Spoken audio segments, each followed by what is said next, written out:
Well, I know it's something, but that's not what it's supposed to be.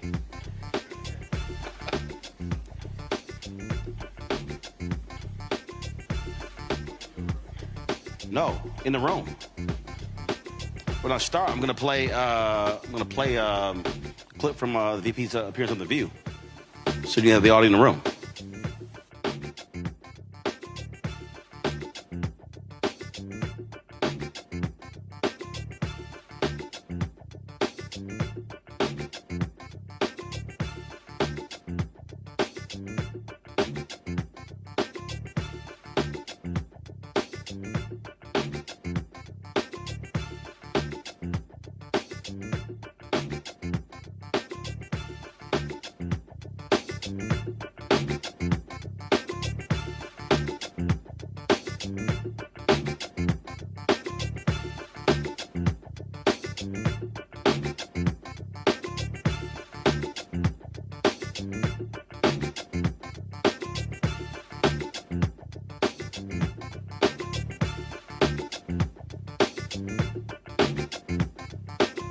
Black Star Network is no punch! I'm real revolutionary right now.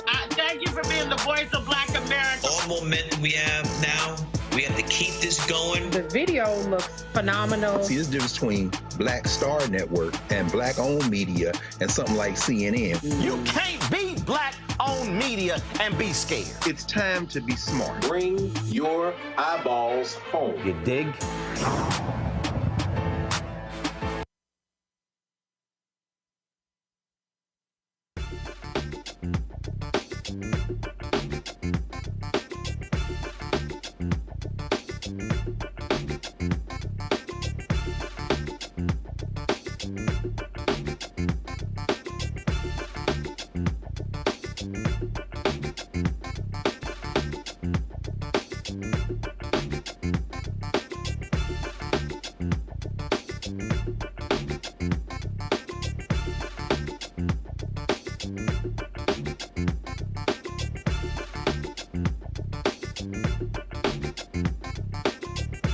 Today is Tuesday, October 8, 2024. Coming up on Roland Unfiltered, streaming live on the Black Star Network. We are live in Philadelphia. 28 days until Election Day. Lots going on. Vice President Kamala Harris today was on The View. We'll show you some of that. She also did an interview with Howard Stern. Lots to talk about, to break down what's going on. We'll talk about what's happening here in Philadelphia, how Republicans are doing all they can to target black voters here, but also to suppress the black vote. So we got a number of panelists to talk about. So lots of ground we want to cover. Folks, it's time to bring the funk. I'm Roland Martin Unfiltered. On the Black Star Network, let's go. He's got it. Whatever the miss, he's on it. Whatever it is, he's got the scoop, the fact, the find. And when it breaks, he's right on time and it's rolling. So why is that he's not? knowing. Putting it down from sports to news to politics. With entertainment just for kicks, he's rolling. It's on go, roll, y'all. It's Roland Martin, rolling with Roland now. He's funk, he's fresh, he's real, the best, you know he's Roland Martin now.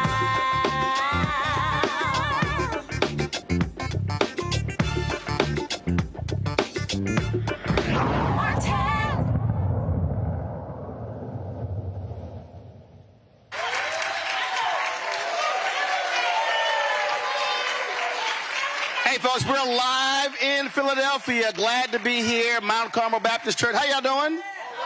All right, glad to see everybody out. And so we are looking forward to a great 2-hour broadcast talking about what's going on in this election. It's a whole lot that's going on, 28 days. Of course, Vice President Kamala Harris, Minnesota Governor Tim Walz against that orange dude, and the crazy dude who don't like women with cats, Trump and Vance. Again, a lot going on. This is a crucial battleground state. We're here in Philadelphia. Pennsylvania's often been described as Philadelphia, Pittsburgh, and the rest is like Alabama. But the reality is this here, and we know this, whether we're talking about Michigan and Detroit, how Philadelphia goes, so goes this state. If black folks vote our numbers, in this state, it will be a victorious election night for Vice President Kamala Harris. And so lots we want to talk about. She continues doing a variety of media interviews. Today, she made her first appearance on The View since becoming the Democratic nominee. Here is some of what was talked about in that appearance. I took care of my mother when she was sick. She was diagnosed with cancer. And so it is a personal experience for me as well as something I care deeply about. You know, taking care of a parent, you know, that means trying to cook what they want to eat, what they can eat. It means picking out clothes for them that that's soft enough that it doesn't irritate their skin, right? It means trying to think of something funny to make them laugh or smile.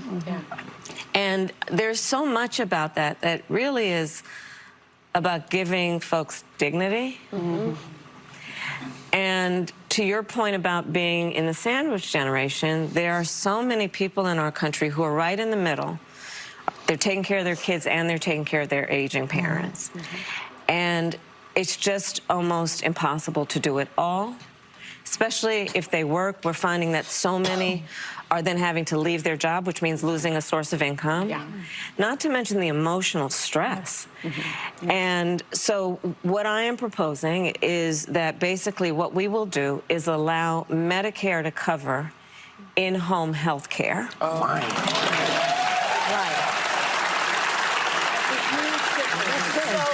Because we're talking about these kinds of things where it's just about helping an aging parent or person, you know, prepare a meal, you know, put their sweater on. And it's about dignity for that individual. It's about independence for that individual. I mean, people are of declining skills to some extent, but their dignity their pride has not declined. They want to stay in their home. They don't want to go somewhere else. Plus, for the family to send them to a residential care facility, to hire somebody is so expensive. Wipes you out. And I'll just say, well, but here's the other thing about it. So, you know, people say, well, how are you going to pay for it? Here's the thing. Here's how we pay for it. Part of what I also intend to do is allow Medicare to continue to negotiate drug prices against these big pharmaceutical companies, which means we are going to save Medicare the money because we're not going to be paying these high prices, and those resources are best then put in a way that helps a family like the one you are describing. Which you have already done. Which we have already done with insulin. So it can be done. It absolutely can be done. And it has to be about just seeing what's happening. And it's such a burden that's emotional, financial, physical. Care is about physical work. And helping people do what they rightly want and need to be able to do. Before I go to the panel here, let's go to my panel back there. Dr. Mustafa Santiago Ali, former senior advisor for environmental justice, the EPA, joining us out of D.C. Teresa Lundy, principal founder, TML Communications, out of Philadelphia. Also, Dr. Larry J. Walker, assistant professor at the University of Central Florida, out of Orlando. Teresa, I want to start with you. You have a lot of folks who have been pining, complaining, the Andrea Mitchells of the world at MSNBC, others saying that she should be doing more serious interviews and taking tough questions and talking more about policy. What's interesting to me is you've seen her talk about policy, but it's not covered in the same way. Donald Trump talks about concepts, and he could just go on and on and on. There seems to be this double standard that somehow she should be laying out policies and deep proposals, and then he could just sit here and banter and talk about Hannibal Lecter.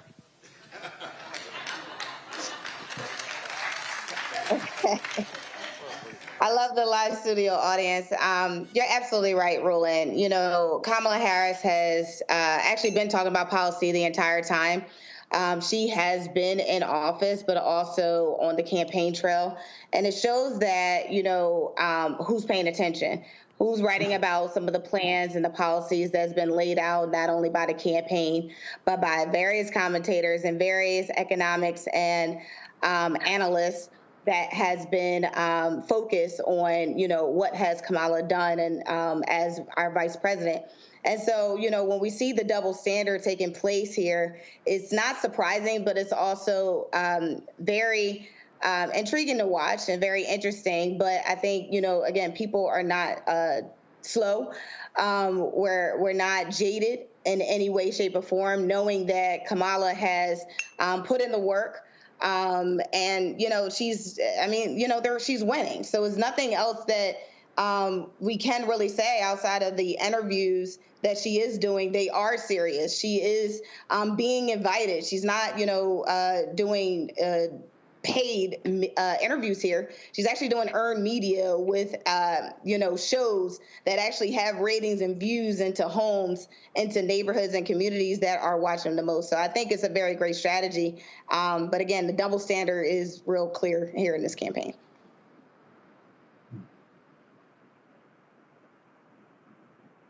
Howard Stern, some 10 million listeners. You look at The View. The reality is they get far more number of viewers and listeners than MSNBC, CNN, Fox News. So it makes sense to also go to places that are not traditional news outlets to be able to reach those type of consumers. Yeah, you go to where real people are. So whether it's Howard Stern or a number of other shows, and of course she should also be right here on Roland Martin Unfiltered, you got to go talk to everyday people. You got to share with them how you're going to help to make their life better. You know, folks inside the Beltway, they want punditry talk. They want to be able to, you know, unpack policy to the nth degree. And that's not what Mrs. Ramirez or Mr. Johnson is interested in.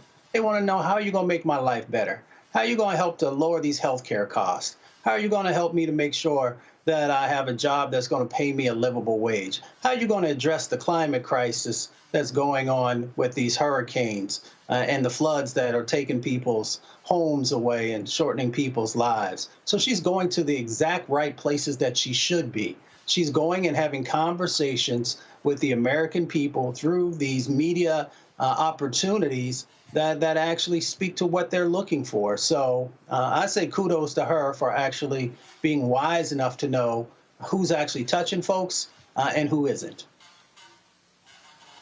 Larry? Yeah, first of all, I'm excited to share my hometown of Philadelphia. So secondly, listen, let's call this for what it is, misogyny. We know when I talk to black women in corporate America and various other industries, they talk about this consistent double standard, you know, throughout their lives. And so what we're seeing with VP Harris is the same thing. Other thing I want to know, Roland, is that the media hasn't learned anything from years ago, you know, a few years ago when Hillary Clinton was running for president. We still here seeing some of the double standards that you just described. And, you know, it's not fair to hold VP Harris to a certain standard. As my colleagues noted, she's come out with very comprehensive plans in terms of helping those first-time home buyers, issues relating to price gouging. And not only when we talk about that, talked about other issues the Biden-Harris administration has done to support veterans. We talk about the infrastructure bill. So she can really talk about some of the successes that the Biden-Harris administration have actually accomplished. And then as she, you know, hopefully transitions to president of the United States, some really clear policies that will impact middle class, and not only middle class, but also those individuals from underserved communities who we also need to talk about. But these policies, once again, when we talk about dealing with elderly parents, millions of Americans are dealing with this issue. So this is really an important policy. I'm glad she released it today. And I'm hoping, like I said, over the next several weeks that Americans understand what's at stake here.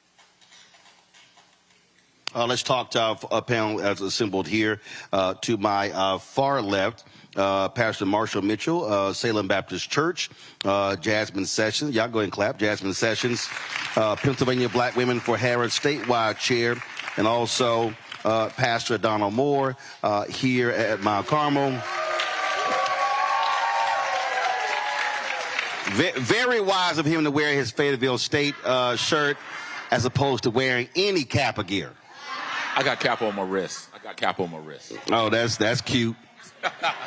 Here we go. That's cute. Well, you think I wasn't going to say anything? I'm just saying. If this is what we're going to do, we can do it. I'm just saying. First, remember. If this is what we're going to do. Remember, look, you get paid to talk, I get paid to talk, but I'm still an alpha. And I promise you, I can talk way better than you. You can't. I promise you. You can't, because remember, without alpha, y'all just cap aside. Y'all need our name in your name. This guy. See, when they start saying this guy, that means I ain't got no response. Oh, no, I have a response. I just can't utter it in the house of the Lord. Oh, see? Alphas can do this in church, outside of church. No, you can't. Y'all just can't control yourself. Yes, we can. Let's get at it. Y'all want none of this. Because I really don't do this with people. Well, anyway. See? I was going to say I don't do it with people who've not been doing it longer than me, but go ahead. It's all good, though. I mean, but listen, y'all are a youth group. But it's all right. You are a Cub Scout group at best. Always. At best. I'm going to set it down this way. Always remember, when you're the president of Alpha, kiss the ring. Listen, man. Let me start. Of a Kappa, I can tell you something. Well, I ain't going to finish that. You can't. Because you can't. Because you can't. Let's get this started. You can't escape it. You're an Alpha. You have my deepest condolences. What little group you in? Ain't no little group. What's that? There's only one Kappa Alpha. Oh, please, man. Right in the 1911. Y'all dressed like y'all dressed like deltas. Let's get this thing started. Let me get this thing started. I told y'all I cut deep. Michelle Obama said when they go low, we go hot. No, I go lower. I go all right, hell. Let's get out. I go low. I go to hell. I go low. I'm an AKA, and we are the first. You hit. Let's go. You hit below the. You hit below the knee. I'm gonna hit you in your ankles. All right. Let me ask y'all this question. Let's go. In terms of crossed a red line for me when you said y'all go to hell. I'm not going there for anybody. There you go. Precisely. But that is the Kappa home. Let's go. Let's talk. Y'all, we can do this all day. We can do it all day. All day. Let's get right down to it, because I got two alphas in the studio, Mustafa and Larry. That's how we do it. So here's the thing that when you look at what we're just talking about, it is amazing to me how often I keep hearing from these folks, we need to hear more policy. Listen, Hillary Clinton dropped all kind of policy in 2016, and then Trump, his stuff wasn't even on index cards. And so what is happening in this state? What is happening in this city? What are you hearing? And are you being inundated with data and information? I'll start on the far left. No, I'm not being inundated with information. I'm being inundated with text messages. I don't consider that information. Text messages from? Text from anyone who has a phone. It literally is overkill. I don't even read them now. I think what has to happen, running a campaign in the black community cannot just simply be done digitally. It's not done through analytics. Black people want to love, but we love viscerally. And we have to actually cut through the code of Democratic Party politics.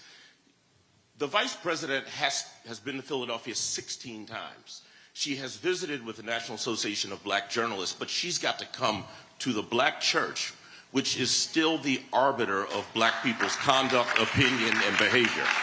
And I hope that people from the campaign are listening. I'm certain a few are here, but we do politics very differently. You can do some of it digital. It's just like church now. I love having digital members, but it's my analog members who show up every Sunday, who pay the bills and get it done. And so the politics of our community has to look different. Well, we're living in a world where you actually have to do both, because again, the consumers have absolutely changed. But the question is, what is actually happening? What is happening on the ground? Are there town halls? Are there these conversations? So what is happening in this city, in this state, specific to African Americans? Go ahead. So I think that Marshall is absolutely correct. There does need to be a stronger ground game, but you also have to take into account the digital, right? Mm-hmm. Because as a woman of a certain age, right, my younger students, they want text messages. They want to go on social media. That is how they get their information, right? But also, I do feel like the campaign is swelling. The DNC energy was amazing, and they're capitalizing and riding that wave. I, too, am not being inundated by information, but I do think that Vice President Harris is coming to the people right now. So she is being very selective about the interviews that she's doing, because she is trying to reach the people. She wants to talk about pocketbook issues. So the home health care, my mother-in-law, before she passed, God rest her soul, me and my husband took care of her. We took her in. That resonates with us. We as black people, we are caregivers by nature, right? Our parents are now aging. And so I do think that she is taking it to the people, communicating in the way that is really effective. And here in Pennsylvania, you are absolutely right. Philadelphia, the birthplace of democracy. She has been here 16 times, and she will continue to come here, and we have her back. Philadelphia has Vice President Harris's back. So, of those 16 times, how many of those have been community-driven? Well, community, which community? You have to define that, right? No, I'm talking to black people. This is a black show. It's not a lot. No, first of all, this is a black show. So when I say community, I ain't talking about nobody else. So in that case, then not a lot. I don't think there's been enough intentionality to have points of contact with the black community. And to a certain degree, I think the campaign has taken for granted that the votes are there. But we have to be cognizant of the fact that in the last presidential election, 16% of black males in the city of Philadelphia voted Republican. And so if we pay attention to that, I think there has to be some intentionality to make points of contact with black voters, not black and brown, not with black voters, because as goes Philadelphia, so goes Pennsylvania.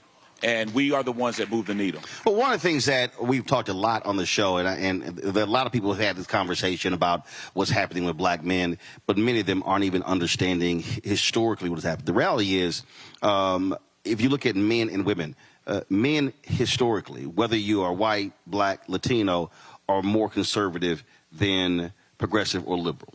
If you look at the data, we had Christopher Toller with Black Voter Project on showing those numbers.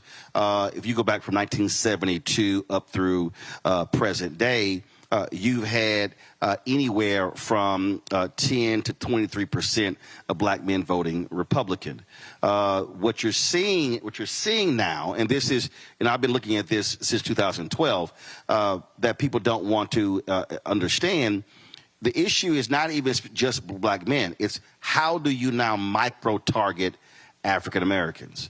Because the further you get away from the civil rights movement, people less self-identify as Democrats. And so part of this is how do you reach those voters? If you look at the polling data, Vice President Harris is seeing significant increases among young black women, but those young black women also were lagging behind because they were saying, hey, I'm not hearing the issues being spoken to me. And so what this forces, Jasmine, this forces, again, campaigns to have to now think differently, operate differently, because if you have to now do more work to reach black voters than you used to do because they don't self-identify. And that's, I think, a part of this, when you talk about this strategy that you're seeing, that they've implemented. Speak to, y'all can speak to that. And are you also are you hearing that? When you're having these conversations, with people, what are they actually saying? Are you hearing them talk about that? Are you seeing this divide among ages? I'm definitely seeing it among ages and genders. I think one of the things the Democratic Party has struggled with, and trust me, I don't have a plan B other than Vice President Harris. That part. So there is not a fallback position.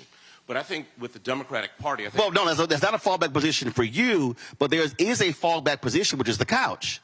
Well, I think the couch is actually the leading candidate. The couch is going to get more votes than either of the other two, right? And so what I think the Democratic Party has to do, people talk about learning love languages. The Democratic Party has not learned black, straight men's love language. And that's economics and that's family. And so I think if you can pierce that bubble, you get a better, more alert audience. For me, it's not about getting 90% of the black male vote. In fact, in Philadelphia in 1983, when Wilson Goode ran, he got 393,000 votes. When Sherelle Parker ran the last time, she got 193,000. And so that diminution of 200,000 is what we've actually got to start shooting for. Right. Not just the universe of people who are coming out. And I think it's speaking a love language to people who are not explicitly feeling the love. They want to be loved. It's the right place for them to be loved, but they're not communicating well with them. But also, if I may, I agree with you. The Democratic Party has not learned black women's love language either. It is just that black women vote often. We bring our mamas, our daddies, we have just a sense of responsibility. But to be clear, the Democratic Party, they have not learned our love language. It is wonderful that we have VP Harris. Look how long it took us to get there. That is owed to us. Let me be clear. Supreme Court Justice Jackson, that was owed to us. Y'all still in the negative. But we know our civic duty as black women, and we carry it as a burden, and we carry it all the time. And the Democratic Party knows that. They have to do something different. Well, I think we make a mistake whenever this conversation happens. I think the mistake that we make is we act as if there is a separate entity. First of all, the largest group that votes Democrat are black women. The second largest are black men. So when we say the Democratic Party, that is us. So the question that, but again, so there's a difference though between the classes that run campaigns, that fund campaigns, and the ones that actually vote. And so the decision has to be made, how do you shift from being a sharecropper to an owner? And which also means what types of demands are made in off years. So it's not just a presidential year. Okay, what then happens next year? Then the midterms, and then 27, then 28. And so that's sort of how I approach this. And it also makes clear to folk that if you're not making the proper investments, then you're not going to see the return. And I think that's what you also are seeing. And the struggle that we're seeing right now really is not a Democratic Republican issue. The struggle is people say, I don't believe that my vote can make the difference. But what I keep saying to folk, Pastor, is, yeah, that means that we can't, after the election is over, then just go home. You then have to keep that same mobilization and organization in place to now push the very people to then do what we want to do, because otherwise, if we just vote and then go home, you're right, nothing will change. I agree. You would ask about if we see differences between the ages. I'm looking at one of my members in particular, younger demographic, and he and I, we've gone back and forth because he shared the number of people that were voting for Republican, position themselves to vote for Republican. And then when I ask why, the explanation and rationale is just not there. I think they. So what was it? Well, for some of them, it was I think it came out to 70 cents a day, whatever the stimulus check was that they received. That, like, for them, I mean, that resonated with them. They didn't understand the politics behind the timing of those checks or anything. But for a large number of younger black Philadelphians, I can only speak directly for that, it was that a stimulus check. And so I said, so basically, you're selling your vote for 70 cents a day. But wait, hold up. Okay, all right. So, no. That's here's the deal. Because my whole deal is you meet with folks where they are.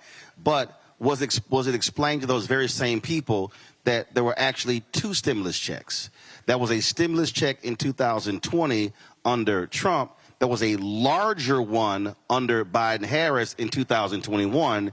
In addition to that, you saw an increase in unemployment insurance under Biden-Harris. You saw the expansion of moratorium on evictions, and you saw an increase in child care support. And they also expanded the PPP loans targeting black businesses. So what you're talking about, part of this is also a failure on the part of political leaders to properly explain what they did. I agree 100%. So similar to what both Jasmine and Marshall were saying, as far as the communication, the languages, but in the midterm elections, those off years, the off elections where it's not a presidential election, what are they doing for voter engagement, voter points of contact? And they're just not consistent. So I think as a result, both on the elected officials, they've not done a great job of communicating what they've done between 2020 and now 2024, because something is being missed. Historically, you know, we had the mantra, well, you owe it to the ancestors. That doesn't work for this generation anymore. It just doesn't resonate with them. Whether it's you owe it for your grandmother, you owe it for those that died for you. This generation really could care less. And, I mean, they've said it to me that they could care less. It's not about what happened 30, 40, 50, 60 years ago for them. It's just not. Yeah, but also so should have been a focus group. We're going to go take a break. When we come back, Teresa, I wanted you to speak to that because although we are 28 days away, the reality right now is if any politician, you don't have a lot of time trying to explain to folk because, you know, listen, the runway is short.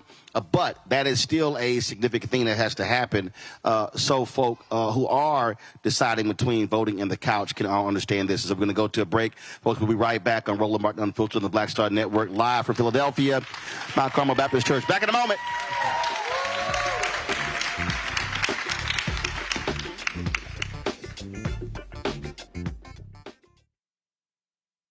He told us who he was. Should abortion be punished? There has to be some form of punishment. Then he showed us. For 54 years, they were trying to get Roe v. Wade terminated, and I did it, and I'm proud to have done it. Now Donald Trump wants to go further with plans to restrict birth control, ban abortion nationwide, even monitor women's pregnancies. We know who Donald Trump is. He'll take control. We'll pay the price. I'm Kamala Harris, and I approve this message. In 2016, Donald Trump said he would choose only the best people to work in his White House. Now those people have a warning for America. Trump is not fit to be president again. Here's his vice president. Anyone who puts himself over the Constitution should never be president of the United States. It should come as no surprise that I will not be endorsing Donald Trump this year. His defense secretary. Do you think Trump can be trusted with the nation's secrets ever again? No. I mean, it's just irresponsible action that places our service members at risk, places our nation's security at risk. His national security advisor. Donald Trump will cause a lot of damage. The only thing he cares about is Donald Trump. And the nation's highest-ranking military officer. We don't take an oath to a king or a queen or to a tyrant or a dictator. And we don't take an oath to a wannabe dictator. Take it from the people who knew him best. Donald Trump is a danger to our troops and our democracy. We can't let him lead our country again. I'm Kamala Harris, and I approve this message. I get it. The cost of rent, groceries, and utilities is too high. So here's what we're going to do about it. We will lower housing costs by building more homes and crack down on landlords who are charging too much. We will lower your food and grocery bills by going after price gougers who are keeping the cost of everyday goods too high. I'm Kamala Harris, and I approve this message because you work hard for your paycheck. You should get to keep more of it. As president, I'll make that my top priority. Bob and I both voted for Donald Trump. I voted for him twice. I won't vote for him again. January 6th was a wake-up call for me. Donald Trump divides people. We've already seen what he has to bring. He didn't do anything to help us. Kamala Harris, she cares about the American people. I think she's got the wherewithal to make a difference. I've never voted for a Democrat. Yes, we're both lifelong Republicans. The choice is very simple. I'm voting for Kamala. I am voting for Kamala Harris. IVF is a miracle for us because it allowed us to have our family. After having my daughter, I wanted more children, but my embryo transfer was canceled 8 days before the procedure. Donald Trump overturning Roe v. Wade stopped us from growing the family that we wanted. I don't want politicians telling me how or when I can have a baby. We need a president that will protect our rights, and that's Kamala Harris. I'm Kamala Harris, and I approve this message. Of 100 Republicans who worked in national security for Presidents Reagan, both Bushes, and for President Trump, now endorsing Harris for president. She came up as a prosecutor, an attorney general, into the Senate. She has the kind of character that's going to be necessary in the presidency. Vice President Harris is standing in the breach at a critical moment in our nation's history. We have a shared commitment as Americans to do what's right for this country. This year, I am proudly casting my vote for Vice President Kamala Harris. Former generals, secretaries of defense, secretaries of the Army, Navy, and Air Force, CIA directors, and National Security Council leaders under Democratic and Republican presidents, Republican members of Congress, and even former Trump administration officials agree there's only one candidate fit to lead our nation, and that's Kamala Harris. I'm Kamala Harris, and I approve this message. Hello, I'm Marissa Mitchell, a news anchor at Fox 5 DC. Hey, what's up? It's Tammy Roman, and you are watching Roland Martin Unfiltered.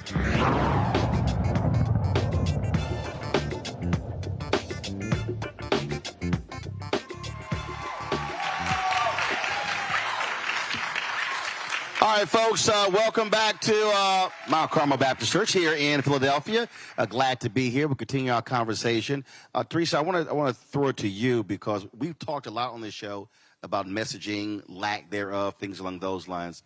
But this is where I still believe we have to have community-driven conversations. And what I mean by that is if you wait for, first of all, the way campaigns operate, campaigns don't operate 365, 7 days a week. They only operate, hey, if a congressional campaign, they're going to start focusing on that a few months before the primary, and then, okay, you got the primary, and then you go to the general. This is where I still believe you've got to have community-driven conversations. We've got to have black organizations that stay, like all the organization we do around voting, those groups must stay together so when the election is over, we're going back to those same people, telling them this is the bills that are coming up in Congress. This is what's happening in the state capitol. This is what's happening with the county government and the school board and the city council. And now how do we keep folks mobilized and organized? Because what then happens is we're hoping a campaign is telling folk what has happened when this is ownership of ourselves, trying to tell ourselves, no, what has actually happened that actually benefit us. Your thoughts? You're absolutely right. You know, conversations are so important now more than ever. I think when we start talking about what the communication strategy is for especially presidential campaigns, digitals are great. TV is very expensive, but hitting those doors and having these community conversations, having Roland Martin in your church and your community helps the dialogue. And the reason why is because sometimes, you know, there's so many mixed messages, there's so much fake news, there's so much positive news that is happening during our cycles each and every day. Sometimes it gets overwhelming. But other times it's, you know, do I have a friend that can just tell us a few messages about the person that they want to vote for? Are we having those community kitchen table, soul food dinners after church, or, you know, during a community meeting and just talking about current events? So if we're not doing, I think, you know, look, we have 28 days left. And so with 28 days left, you know, I want to see less digital and more in-person rallies. I want to see dialogues. I want to see, you know, different groups collaborating. You know, I think I just joined probably 3 other text messaging groups of just, I'm in the business community, so I am now in the business for Harris in a whole nother state. So it's great, but these are the type of things that, you know, again, it's new, it's nuanced, but these are the messages that have to happen today. Larry, it means how do you communicate? Because I think what also happens is people who are regular consumers of news and information think that everybody else is just like them. That's not the case. And so it's also combating a lot of misinformation, disinformation that's being targeted to us so people understand. Like I said, when somebody says Trump gave us the stimulus check, first of all, it was a democratically controlled Congress that actually passed it first.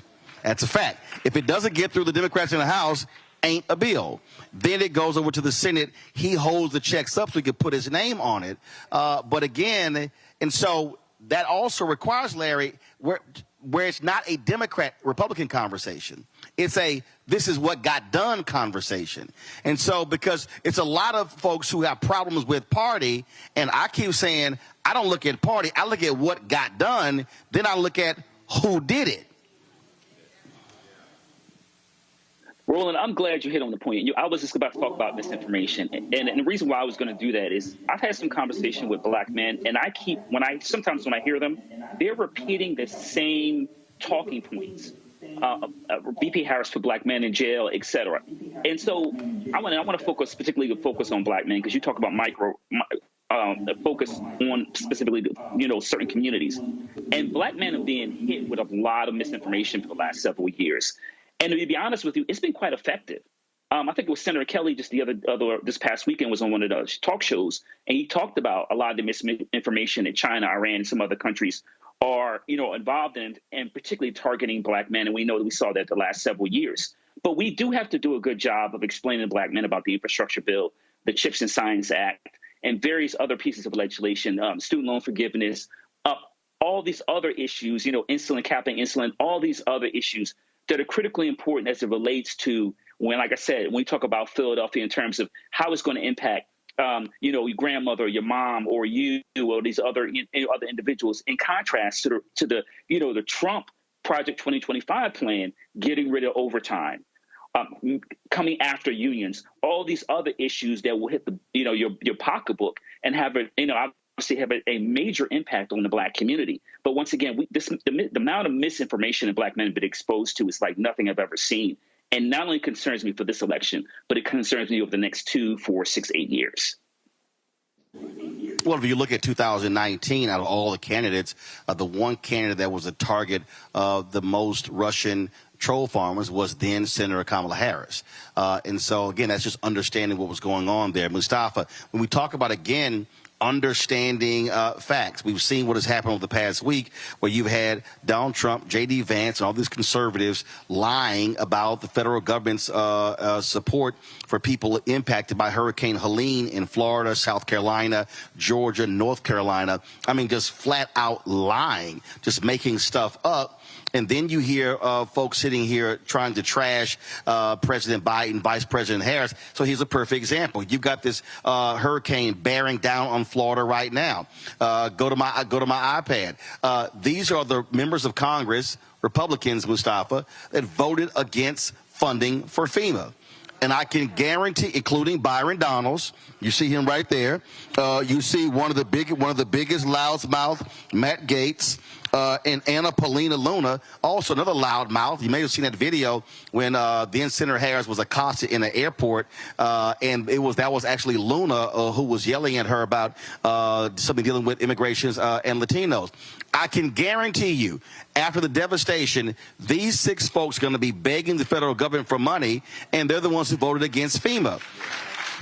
So, Mustafa, when you talk, look, you deal with environmental issues. When we talk about climate change, we know which party actually says it's a hoax and which party says it's real.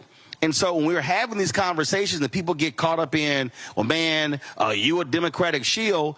No, you need to make a decision when it comes to the issues that matter to you. There's a clear difference between a person in one party or the other. There are very few people who are moderate. First of all, there are virtually no moderate Republicans. You do have moderate Democrats because of how districts are drawn. And so that's also part of the conversation, explaining to people issues and then who supports those issues. Yeah, one of the ministers there talked about intentionality. So there is intentionality by the individuals that you put up there on the screen to make sure that there is still chaos and conspiracy theories, because they know that then folks won't be able to make the right moves. They'll just get mad at somebody, and folks usually get mad at whoever's in power. There was intentionality also by the Biden-Harris administration to address issues inside of our communities. And I like facts and I like policy. So we know that we had a serious, and we still continue to have a serious issue with lead in the water. So look at which party actually did something about changing out those lead lines that are impacting our children and causing neurological damage. Look at which party actually decided to not just deal with climate in words, but to actually put real dollars behind that. So Larry had mentioned, the bipartisan infrastructure bill, the climate bill that put real dollars out there. And for those who say that folks don't make investments in our communities, and as somebody who's worked on environmental justice and climate justice for a while, We now literally, before we were lucky if we had a few $1 million, now we have billions of dollars to be able to help to strengthen and heal our communities. When we look at the business side of the equation, there have been significant investments that the Biden-Harris administration has made that the Trump administration did not make in relationship to the new sets of opportunities around a clean economy. So we know that brothers care about making sure that they can have a job that pays more than just a livable wage, if I can say it that way. And we know that there have been numerous opportunities that are now out there. But it's not just about having a job. It's about also being able to create your own business, because brothers want to be able to create generational wealth. They want to be able to take care of their family in this moment and make sure that they're leaving something for the future as well. And the Biden-Harris administration has actually put real dollars, contract opportunities, subcontract opportunities, and grant dollars that are out there to help people to be able to do that.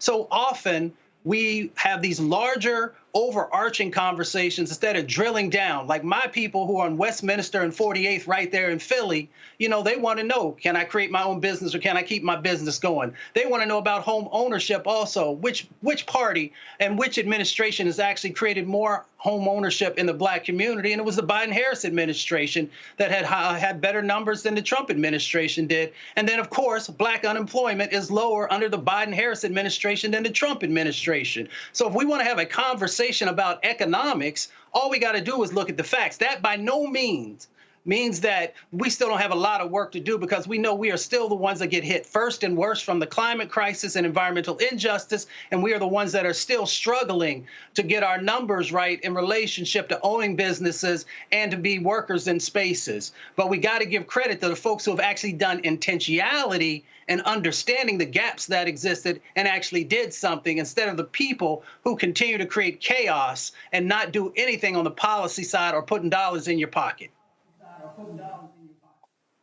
Marshall, on that particular point, it's interesting to me when I hear young brothers say, I had some brother who was in Compton. He emailed me and he was like, man, you know, we had money in our pockets when Trump was there.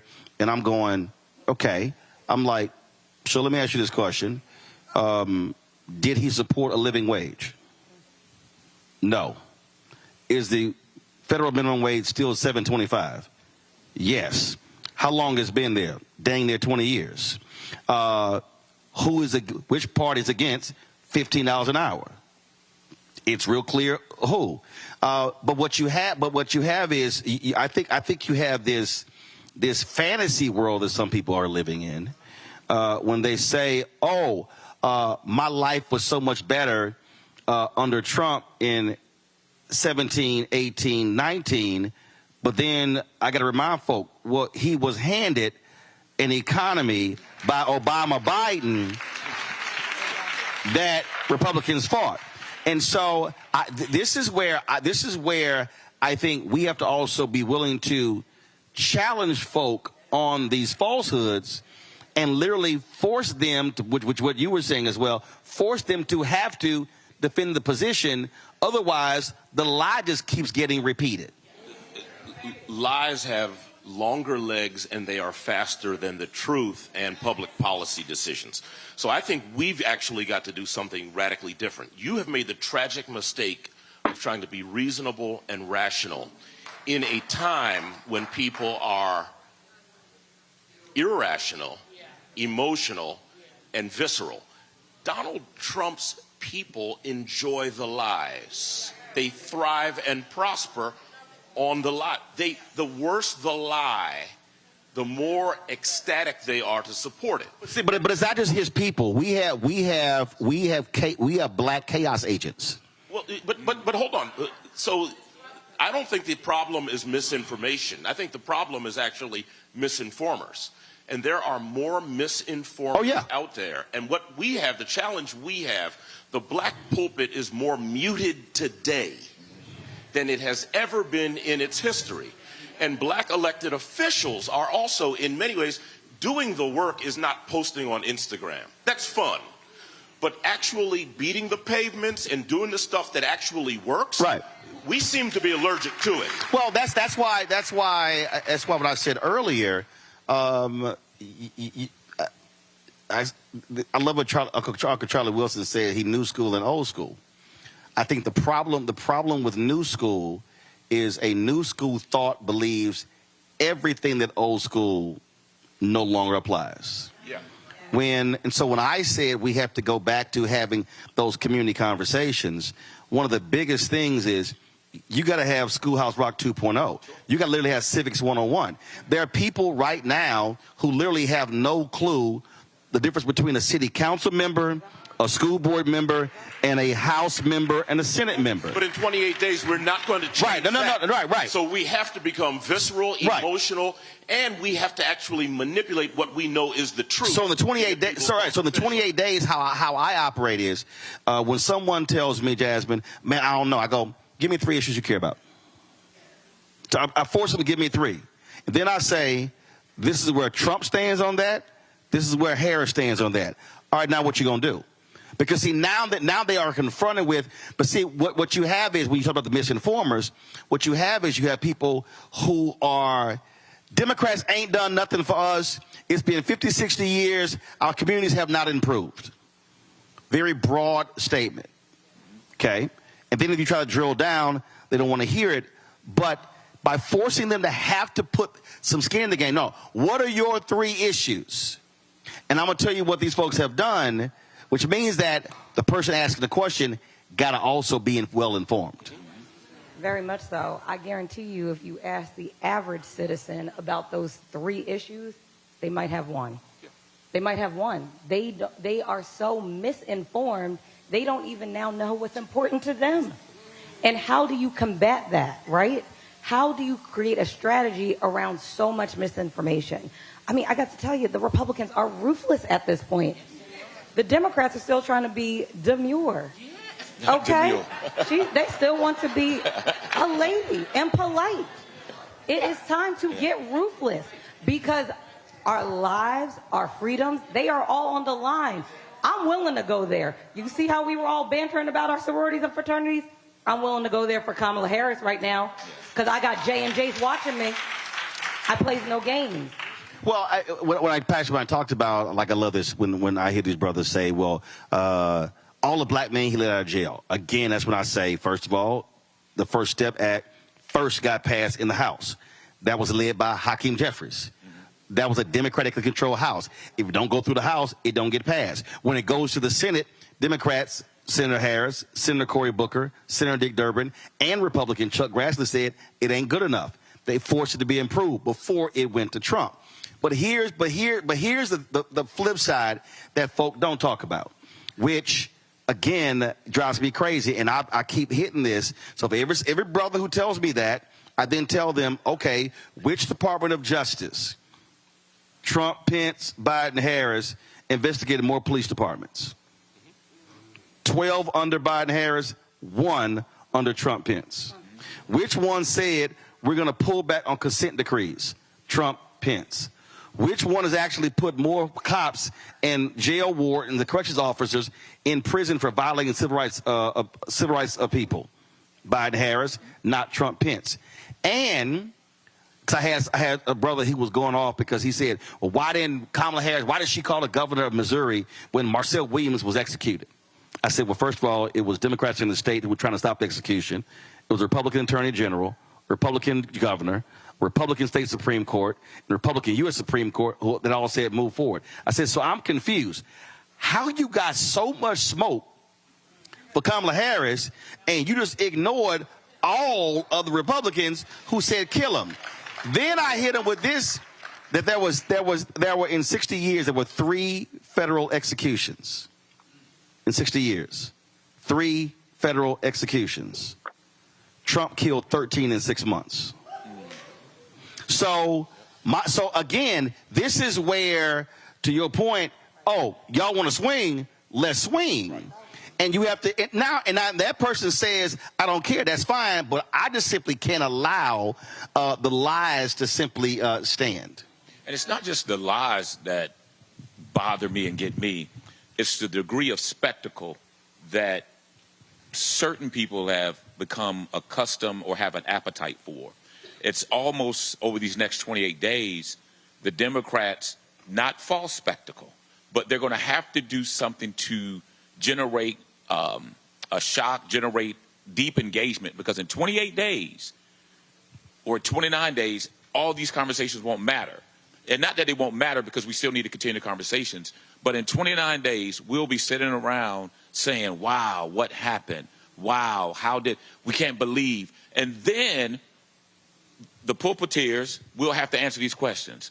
Well, Pastor, how did God allow something to happen like this? Well, no, you have the right to vote. You have to be registered. There's a part you have to play. But there is a certain level of spectacle that I think society as a whole, not just Republican, not just Democrat, not just black, white, BIPOC, or whatever the case is, I think it's a certain level of spectacle that people have come to be enticed with, and that's what feeds them way beyond facts. Well, he's an entertainer, and folk fall for the entertainment. They fall for the reality show. I just believe, when you were talking earlier about preachers, look, there are preachers I know all across the country. My wife is an ordained minister. And I think what has happened is, when you talk about being muted, I think what you have is you have so many people who are scared to death, thinking they're going to lose their IRS status, not realizing that they can't name one church that has lost their IRS status. Precisely. And you got conservative pastors literally in the pulpit saying Democrats are demons. And one dude is like, one guy literally said, if you voted for Biden, get out of my church. And he still got his IRS status. But the thing that I keep saying, you have to go old school. I can't listen to preachers continue to say folk need to go through the black church. And I'm like, yeah, but how am I going to go through you if your church door is locked? Mm-hmm. I mean, again, I'm going to go back to, you have to start asking some real questions. Where are you seeing these conversations? Forget the fact that we're here with the cameras. And here's what's crazy. I'll give you this one here. I should have been inundated with requests from preachers this year to bring my show to their church. You will be. No. But what I'm saying is, what I'm saying is, even take the show out. Are you seeing these community conversations? No. And so we have folk who literally are only talking on Sunday, maybe in Bible study, and not doing anything else, but they want to claim the mantle of the black church and Dr. King and Southern Christian Leadership Conference. And that, to me, if the black church wants to truly be relevant in the 21st century, then it has to make itself relevant. To that point, right, for those community conversations, I can't speak for all 2,700 places of worship in the city of Philadelphia, but I can speak for the Mount Carmel Baptist Church. I can tell you that the case ministry. Come on, Case. And can I say Mount Carmel Baptist Church? Okay, for the person at home, they don't know what case ministry. No, what is it? So it's our civic and community engagement ministry. Got it. And so the sole purpose for our case, civic and community engagement, is to do just that beyond Sunday morning. Because there are only 52 Sundays. There's 313 days left in the year. So what are we doing? So at Mount Carmel, since the third week in September, every Monday, we have volunteers that come, they do phone banking. We've reached out. The case ministry identified in the immediate area around the church, in the 19139, which happens to have a 20-year less life expectancy than all the other zip codes in the city of Philadelphia. There were 9,000 registered voters around the church demographically that had not participated in the last 3 elections. There you go. So we wrote personally handwritten postcards to them. We're going out to them. So it can't be Sunday morning. But see, again, I want to walk through that. First of all, you had to get the data. Right, and we got that from the commissioners. There you go. Correct. So the reason I say that is because I can't tell you how many people I've talked to around the country, when I tell them that data is public, they go, really? And I go, yes. I was in Cincinnati, and I was a brother. He's an alpha. He was talking about their voter. I said, bruh, y'all doing it wrong. He was like, we had football guys. I said, no, you're doing it wrong. He's like, what do you mean? I said, go pull the data of the 10, 15 most heavily concentrated black precincts, and then look at the data and see how many voted. And then focus your resources on that area, because elections are now margin elections. That Biden-Harris wins Georgia by just 12,000. Right. The 9,000 you talking about, it was 10,000 in Arizona. And so what you're talking about is exactly how it should be done. I'm saying a lot of folk aren't doing that because they're talking a good game as opposed to actually putting the plan of action to reaching those people. Go ahead. We did exactly that. Our church is in Montgomery County. Most of the people who are in Montgomery County who think they've arrived came from Philly. So they're from Germantown originally. So a sense of really who we are and where we started. We didn't really start in Germantown. We started in North Carolina, but Germantown is where we landed, right? And so what we did in Germantown is we looked at every single district in Germantown and took people through the district where they used to live. And what we found is in the midterm election, we found in Germantown and Mount Airy, 10% of the eligible voters in districts all across wards. We also have to remember that our black elected officials who love incumbency have a vested interest in keeping new, inspired, enlightened, and inspirited voters out of the polls. They want to remain honored and humbled and on Instagram. And we've got to break some of that appetite while we're fixing ourselves and understand where we are and where we can make a difference. And what happened in our congregation is 3 or 4 women in Germantown have now sent out 4,000 letters and postcards telling people who they are, trying to move the needle there. Right. So we got to remember where we've come from to make sure we get to where we're going. Which is why what I keep getting at, and even though it's 28 days, these things can be happening over the next 27 days. What I'm trying to get our folk to understand, Jasmine, stop waiting on a campaign or a party to do this, because the issues that we're talking about still impact us. That part. So that's I'm trying to get people to understand that you don't have to wait. The reason the phone call blew up, first of all, Win with Black Women started 4 years ago. First of all, people don't say it started 4 years ago. Why did they start? The sole purpose of them starting was to get then Senator Harris the VP job. That's how it started. Then it was like, okay, she got it. Then it was like, now we got to get him elected. Then when the election was over, they were like, well, we're going to keep meeting. That's how they were still meeting 4 years. That call that Sunday night when Biden decided not to run, that was their regular call. That wasn't in response to him dropping out. Then it blew up because people were like, yo, there's a call. And then that's how 44,000. Well, I was at a golf tournament in New Jersey when Biden drops out. I then hit Mike Blake. Mike hits me like, yo, we're going to do a call tomorrow with brothers. Next day, we had 55,000. So because of what black women did on Sunday, black men on Monday, on Tuesday, Latinas met. On Wednesday, South Asian women met. On Thursday, the white women met. On Friday, the black gay folk met. On Saturday, the Caribbean, I'm being serious, I'm telling you, the Caribbean folk met. Then the white men met. White dudes. Then all of a sudden, like y'all think I'm lying. A sister, understand. A sister hit me. She is a horror writer. Y'all think I'm lying. I'm telling y'all. Hold on. Let me plug it up. Y'all think I'm lying. No. She hit me up. Hey, Henry, do you see it? Do you see it, Henry? So on October 15th, it's called, pull it up, it's called Scare Up the Vote. Yeah. These are horror writers. So what happened was all of these groups, I'm telling y'all, she hit, all of these people realized, yo, we ain't got to ask nobody to do a call. We can just do a call. And so what I'm suggesting is, if we had that amount of energy that came in that moment, this is where our folk nationally, statewide, locally should be saying, well, wait, we can replicate that every single year in every community, but you have to care enough to actually make the call, organize it, and then follow through. Final comment before I go to break.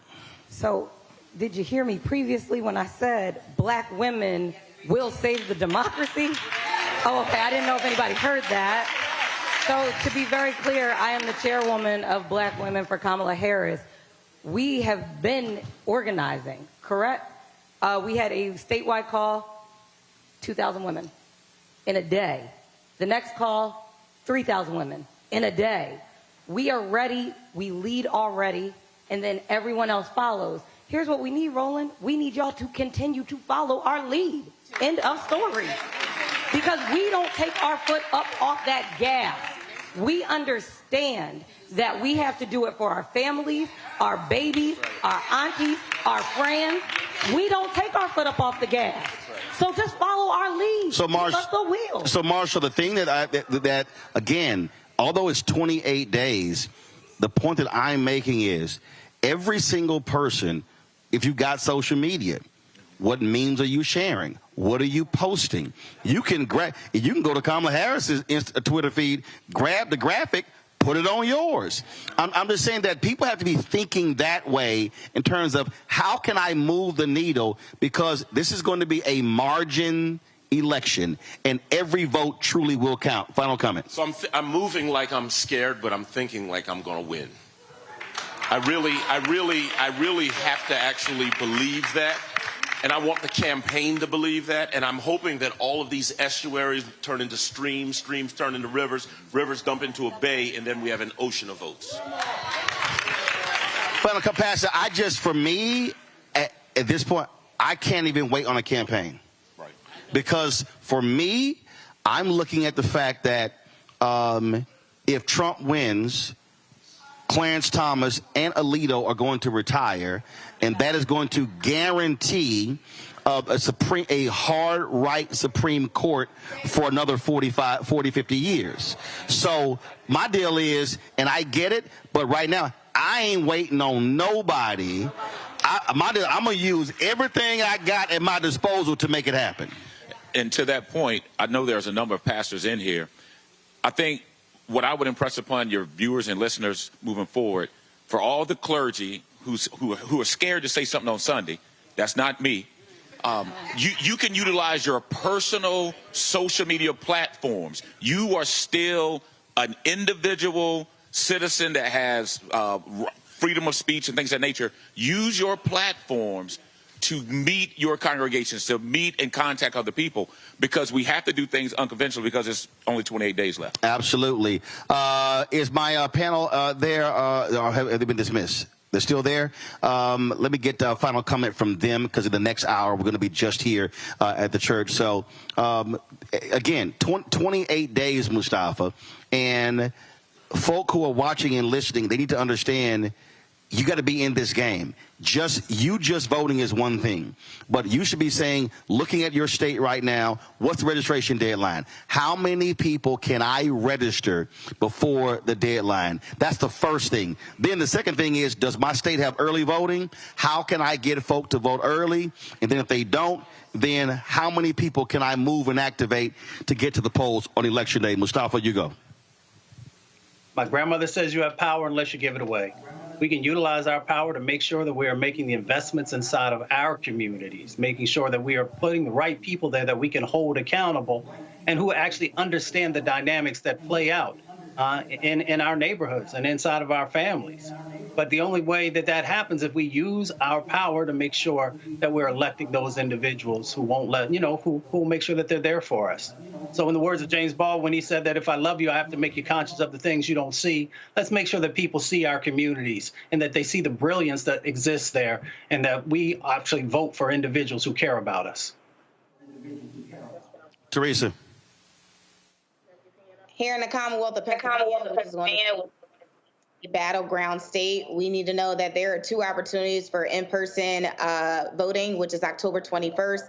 And then, of course, you can request your mail-in ballot by October 29th. So October is going to be a very good month for us. Make sure you tell your friends, neighbor, local congressperson, local neighbor, anybody that you fall into, that it's time to vote and it's time to do it now.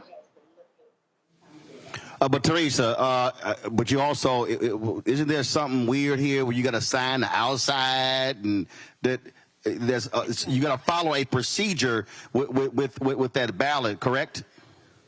Yes, you do. And you know what? I don't have it in front of me. I wish I could, but our Philadelphia City Commissioner's office, you can go to philadelphiavotes.com, and they will be willing to help with that process. It is hard, but it is not. Actually, when you get your mail-in ballot, it'll show you a step-by-step on how to do it. But if you need further questions or support, feel free to go to philadelphiavotes.com to help you out. After the break, we're going to have somebody here explain exactly what that is, because the last thing we need are votes actually being tossed out. Larry. Roland, I want to note that Philadelphia has a strong black radical tradition. We talk about Reverend Leon Sullivan, Reverend Gray, among others, whether you talk about inside or outside the church. It's critically important that black folks go out and vote. I know they will in my home city of Philadelphia. But once again, we do have to have a conversation about how the kind of information that black men are being, targeted as it relates to information. But we have to realize that our lives are on the line with this election.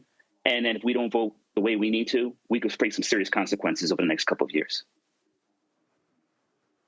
Indeed. All right, Larry, Mustafa, and Teresa, I certainly appreciate it. Thanks a bunch. Folks, we're going to go to break. We come back. We're going to have another panel here at Mount Carmel Baptist Church in Philadelphia. Roland Martin Unfiltered, broadcasting live on the Black Star Network.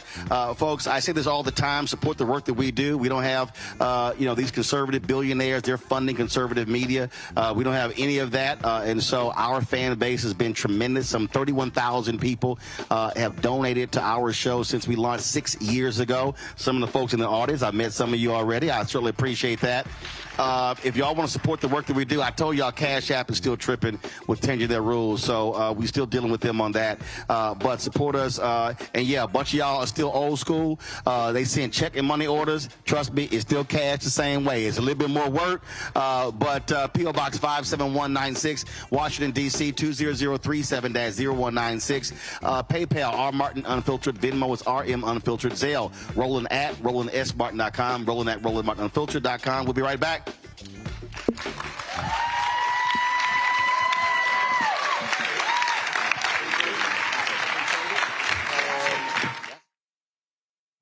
Never backed down from a challenge. She put cartel members and drug traffickers behind bars, and she will secure our border. Here's her plan: hire thousands more border agents, enforce the law and step up technology, and stop fentanyl smuggling and human trafficking. We need a leader with a real plan to fix the border, and that's Kamala Harris. I'm Kamala Harris, and I approve this message. The overturning of Roe almost killed me. I had a blood clot in my uterus that caused my labor to have to be induced because of the overturn of Roe v. Wade. I wasn't able to get life-saving treatment sooner. I almost died. And that's because of the decision that Donald Trump made. I was able to get Roe v. Wade terminated, and I'm proud to have done it. The doctors and nurses were afraid that if they treated me in the incorrect way, that they would be prosecuted for that. And that's appalling. Donald Trump says that women should be punished. Do you believe in punishment for abortion? There has to be some form of punishment. For the woman? Yeah. I believe that women should have reproductive freedom to make the choices about their own bodies. 4 more years of Donald Trump means that women's rights will continue to be taken away one by one by one by one. This has to stop because women are dying. I'm Kamala Harris, and I approve this message. Here's a 78-year-old billionaire who has not stopped whining about his problems. Oh, she had a big crowd. Oh, the crowd. This weird obsession with crowd sizes. It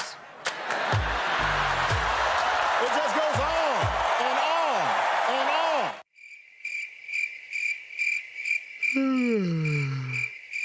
America's ready for a new chapter. We are ready for a President Kamala Harris. I'm Kamala Harris, and I approve this message. There's nothing socialist about Kamala Harris. Trump says Harris is a radical. I don't buy it. Conservatives have a supermajority on the Supreme Court. With a likely Republican Senate, those checks and balances will keep our country sane. If Trump wins, he could end up with total control. I'm a conservative. I don't agree with Harris on everything, but she was a tough prosecutor, and she put bad guys in prison. I voted for Donald Trump 3 times. I'm voting for Kamala Harris in November. Now, I'm voting for Kamala Harris this fall. He told us who he was. Should abortion be punished? There has to be some form of punishment. Then he showed us. For 54 years, they were trying to get Roe v. Wade terminated, and I did it, and I'm proud to have done it. Now Donald Trump wants to go further with plans to restrict birth control, ban abortion nationwide, even monitor women's pregnancies. We know who Donald Trump is. He'll take control. We'll pay the price. I'm Kamala Harris, and I approve this message. I get it. The cost of rent, groceries, and utilities is too high. So here's what we're going to do about it. We will lower housing costs by building more homes and crack down on landlords who are charging too much. We will lower your food and grocery bills by going after price gougers who are keeping the cost of everyday goods too high. I'm Kamala Harris, and I approve this message because you work hard for your paycheck. You should get to keep more of it. As president, I'll make that my top priority. When you talk about blackness and what happens in black culture, we're about covering these things that matter to us, speaking to our issues and concerns. This is a genuine people-powered movement. There's a lot of stuff that we're not getting. You get it, and you spread the word. We wish to plead our own cause. Too long have others spoken for us. We cannot tell our own story if we can't pay for it. This is about covering us. Invest in black-owned media. Your dollars matter. We don't have to keep asking them to cover our stuff. So please support us in what we do, folks. We want to hit 2,000 people, $50 this month, raise $100,000. We're behind 100,000, so we want to hit that. Y'all money makes this possible. Checks and money orders go to P.O. Box 57196, Washington, D.C. 20037-0196. The Cash App is $RM Unfiltered. PayPal is R Martin Unfiltered. Venmo is RM Unfiltered. Zelle is Roland at RolandSMartin.com. Hi, my name is Freddie Ricks. I'm from Houston, Texas. My name is Sharon Williams. I'm from Dallas, Texas. Right now, I'm rolling with Roland Martin, unfiltered, uncut, unplugged, and undamn believable. You hear me?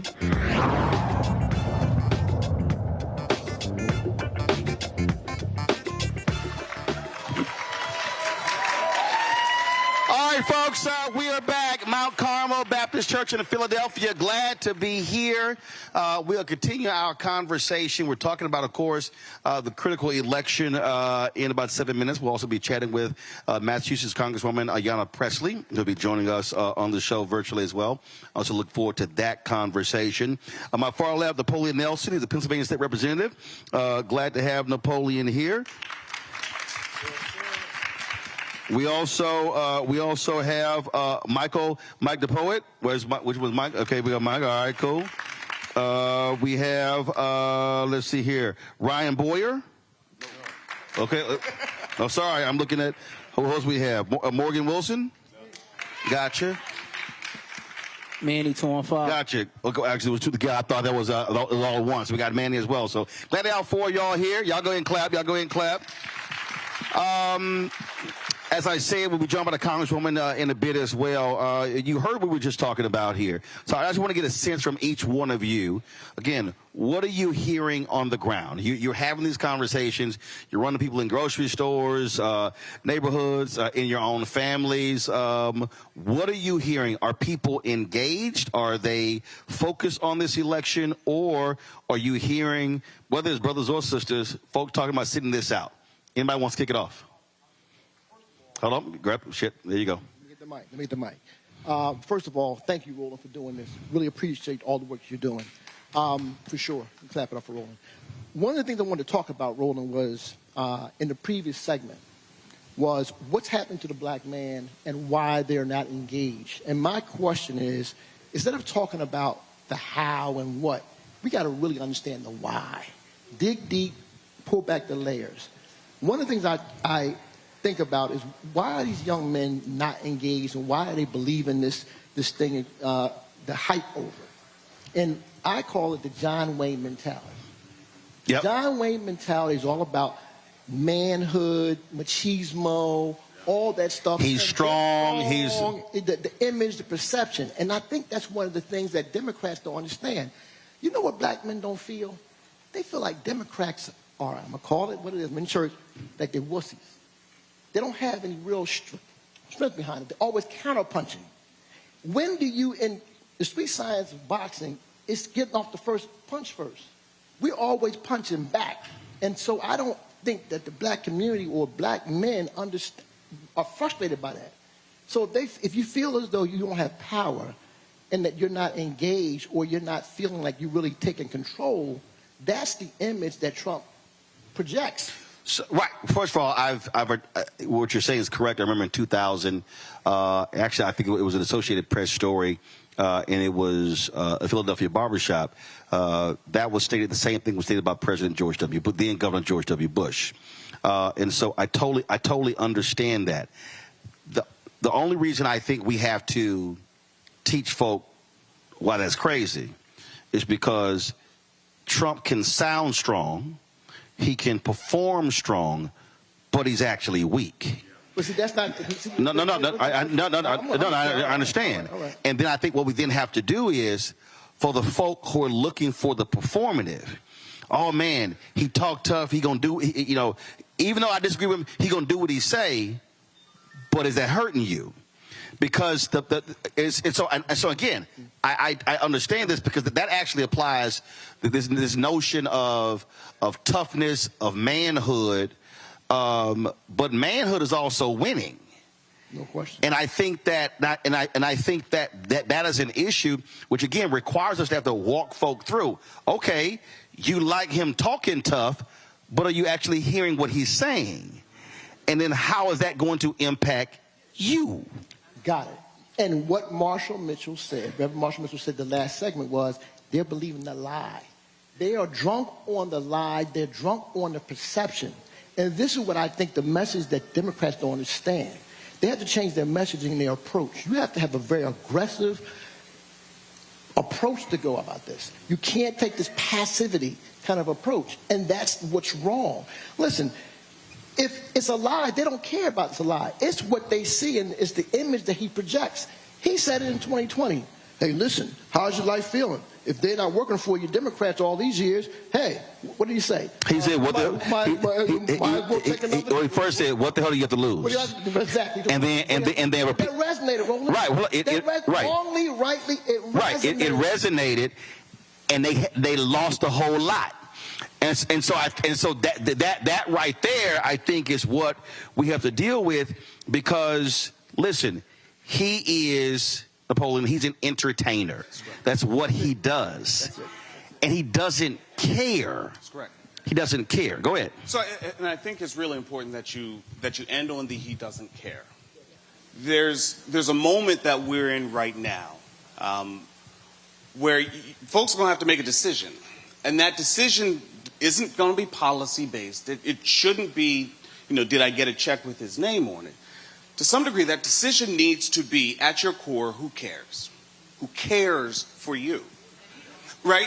And even with our churches, with our elected officials, you can walk around here, and if you see an elected official who is showing up and doing the work, if you see folks who are in the communities, if you see folks who, if you need help and you go to your state rep, your congressperson's office, in our communities, most likely it's a black person. The mayor, we've got a wonderful mayor in Philadelphia right now. First black woman. And we celebrate, as we should, we celebrate all of that. I'm chair of the Legislative Black Caucus in Pennsylvania. We've got 38 African-American and Hispanic-American and Asian-American folks in Harrisburg who represent communities throughout this Commonwealth. 38 of us, including the first black female Speaker of the House. We've got African-American men who are leading our appropriations committees in the House and the Senate. And that's not, the 38 doesn't include the alumni of the Legislative Black Caucus, the mayor of Philadelphia, the mayor of Pittsburgh, Ed Gainey, the lieutenant governor in Austin Davis, Congress folks, Dwight Evans here in Philly, Congresswoman Summer Lee, the first black woman to be Congress out in Pittsburgh area. We've got this space where if we go through that and those folks walk through this building, we would celebrate them because we know that they are from our community. We know that they are us. when they leave and somebody talks about what are black elected officials doing, we're going to say nothing.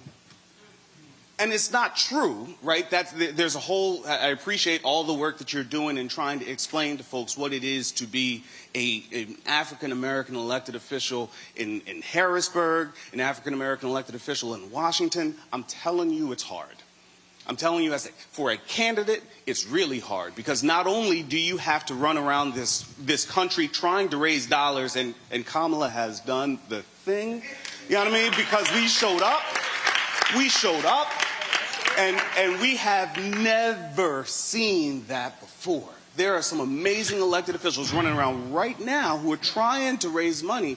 And the reason why Win with Black Women and all of these amazing efforts started is because when Kamala was running for president, when Cory was running for president, these folks, they couldn't raise the money to be able to compete. So what they have to do now, what Kamala needs to be doing right now, if we're talking about it, what she needs to be doing right now is running to somewhat rural parts of Pennsylvania, certainly coming back to Philadelphia, certainly coming back to the church, but then she needs to understand to win, we have a job to do, and she has a job to do. So Manny, the thing for me is, again, what I like to focus on, I like to frankly remove party from the conversation.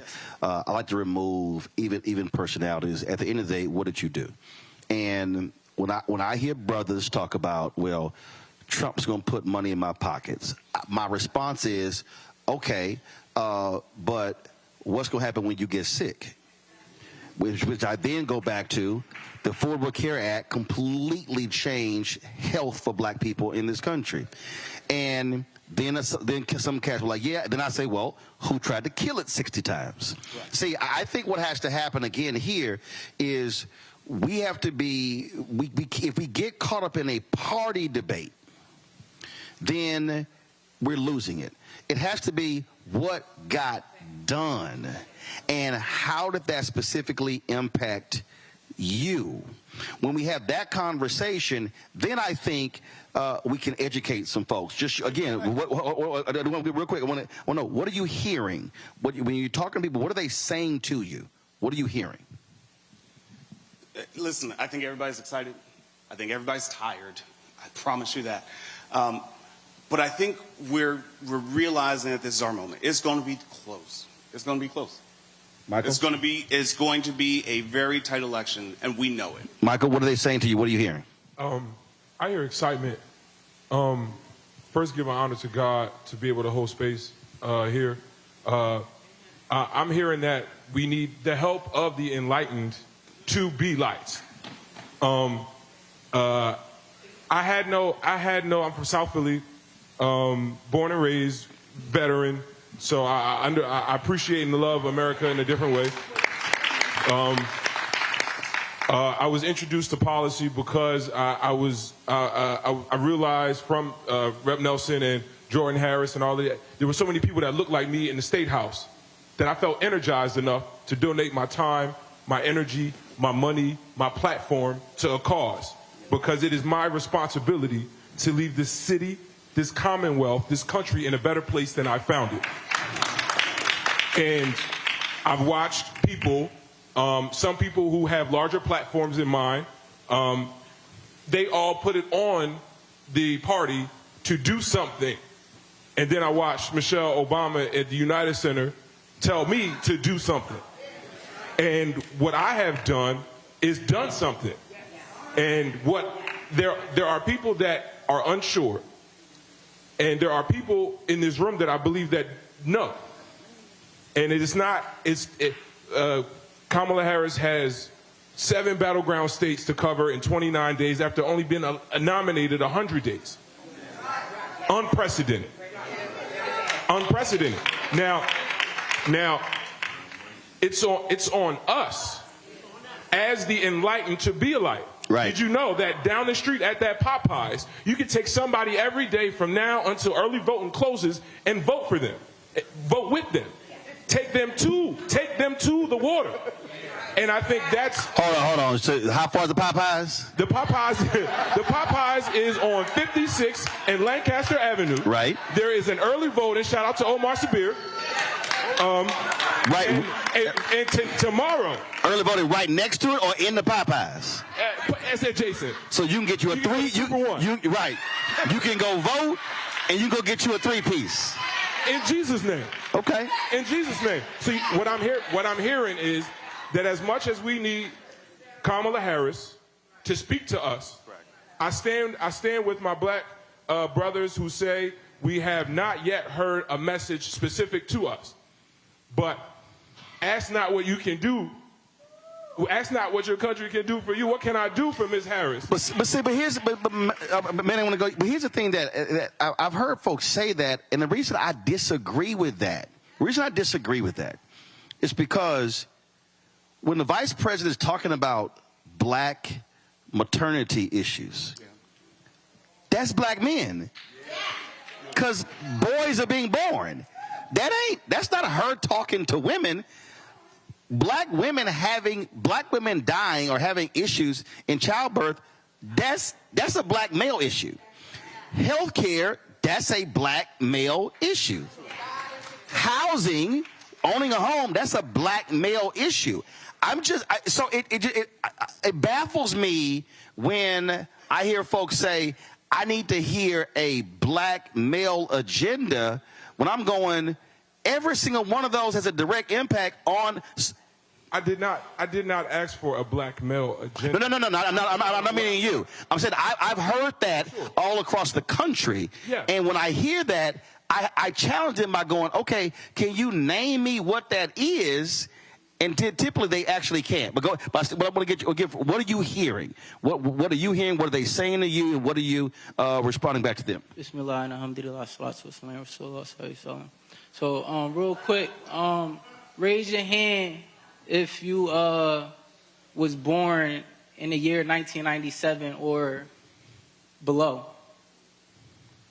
No, I'm talking about sooner, from 97. You mean 97 to present day? The present day. Right, because you said below, that was me. I'm 68. That was below. No, below. As gotcha. So day. Raise your hand. 97 present day, raise your hand. 97 to present day, right? Okay. I'm the only one raising my hand. No, you're not. No, you're not. It's about 4 over there. Right there, sis. I see you. So that's one, it's about 3 or 4 over there. Go ahead. We got my man right here, right?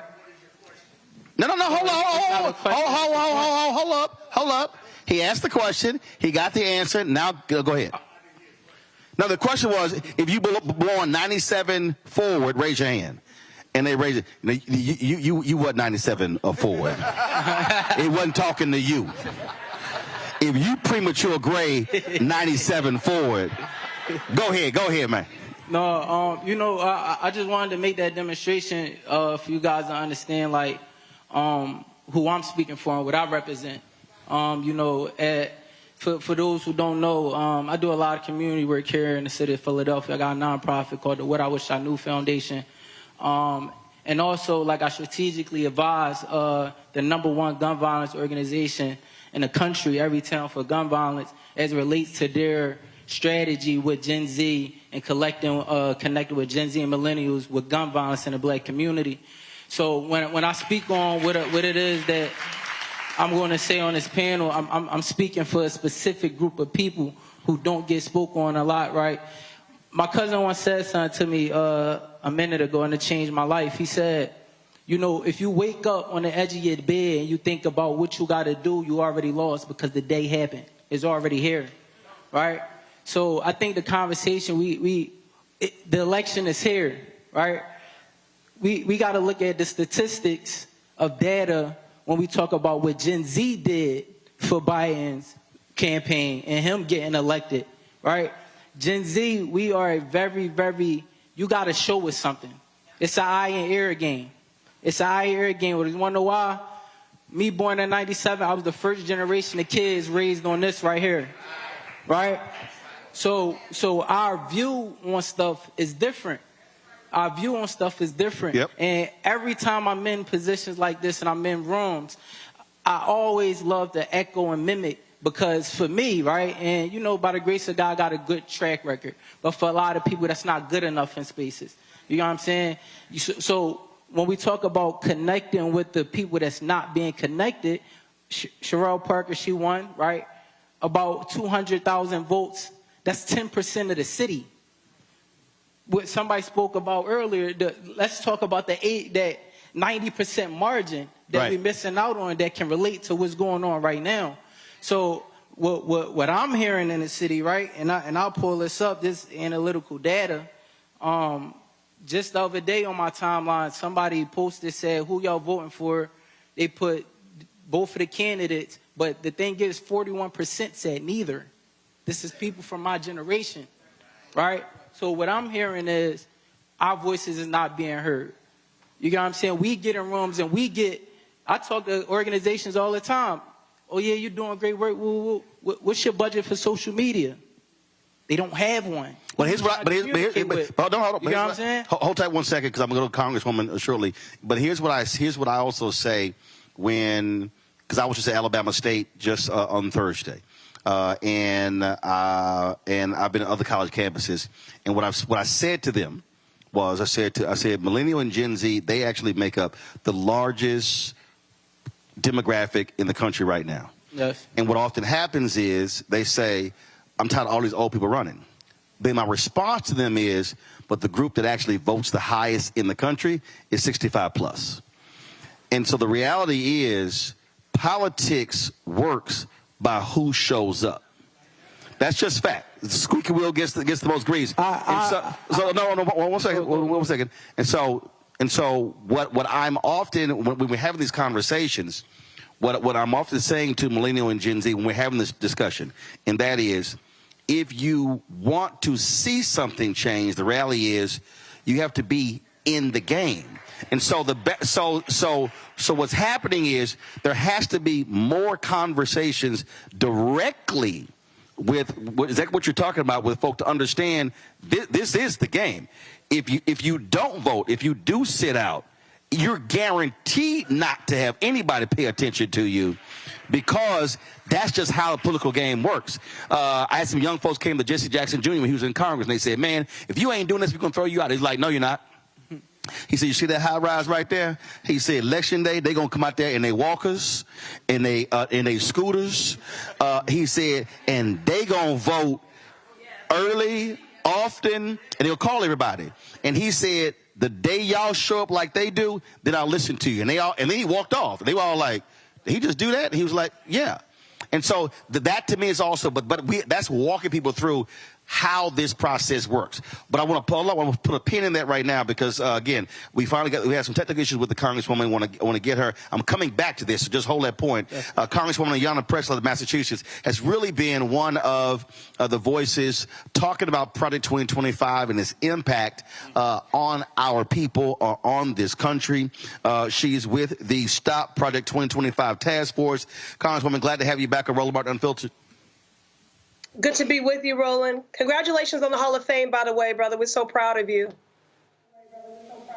I appreciate it. Thank you so very much.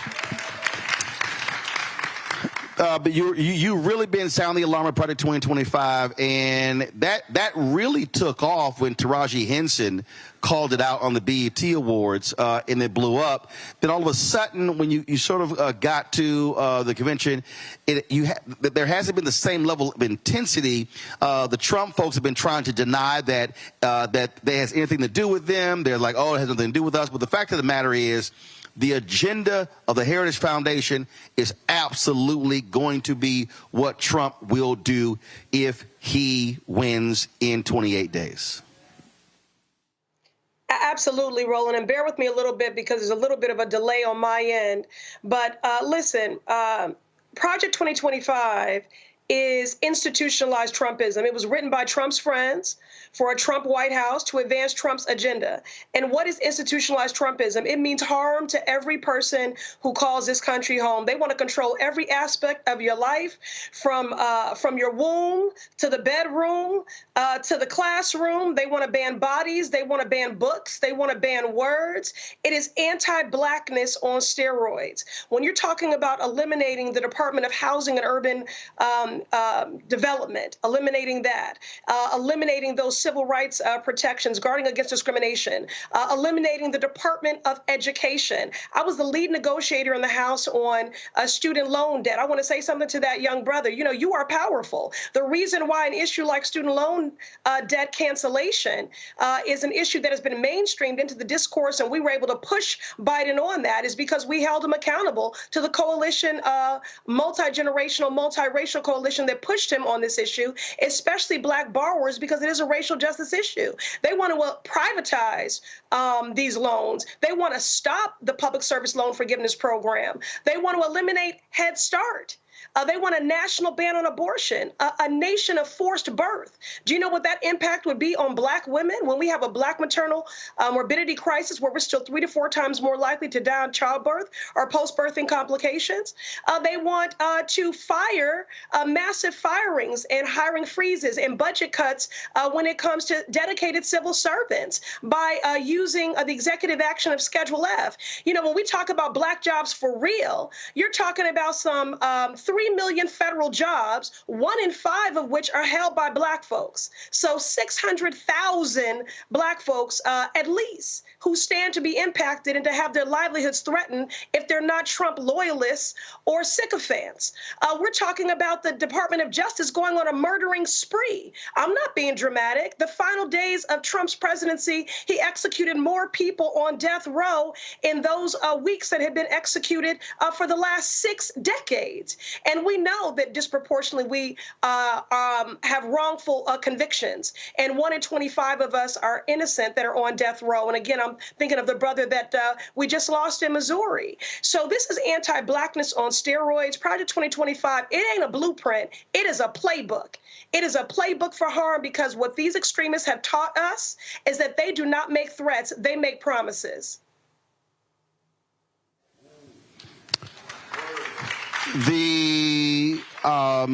When you talk about Project 2025, almost 1,000 pages, one of the things that I keep trying to explain to people that's in there, they want to target anti-white racism.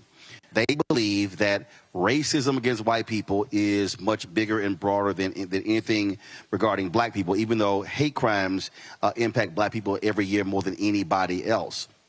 The other thing is when you look at what they're trying to do here, they literally, and Trump just the other day in Pennsylvania, he wants to go back to rename those military bases after Confederate heroes. It got a huge applause the other day. That's what they want. They want to go back and remember. They also removed they removed the Confederate flags, emblems from these military bases. These folks want that to return. So when they say "Make America Great Again," they really are saying "Make America white again." Roland, Project 2025 is about taking us back to Jim Crow and then some. And again, it is about the gutting of our freedoms, the dismantling of the federal government as we know it. And not only does it implicate the federal government, Roland, it implicates the courts, because as we see, the bench is stacked. That Supreme Court has been weaponized, and they have been enlisted as co-conspirators in this extremist march, which includes a national ban on abortion. And look at the other rulings that they have made, dismantling 50 years of precedent, affirmative action in higher ed, denying minority business development agencies, saying it's constitutional overreach to say that we have inequitable access to capital. So, you know, this would just be a scary movie if it wasn't real life. But what is our response to Project 2025? We have to stand in the gap. We have to be the firewall, because this far right-wing 922-page manifesto does not become manifest if we stand in the gap.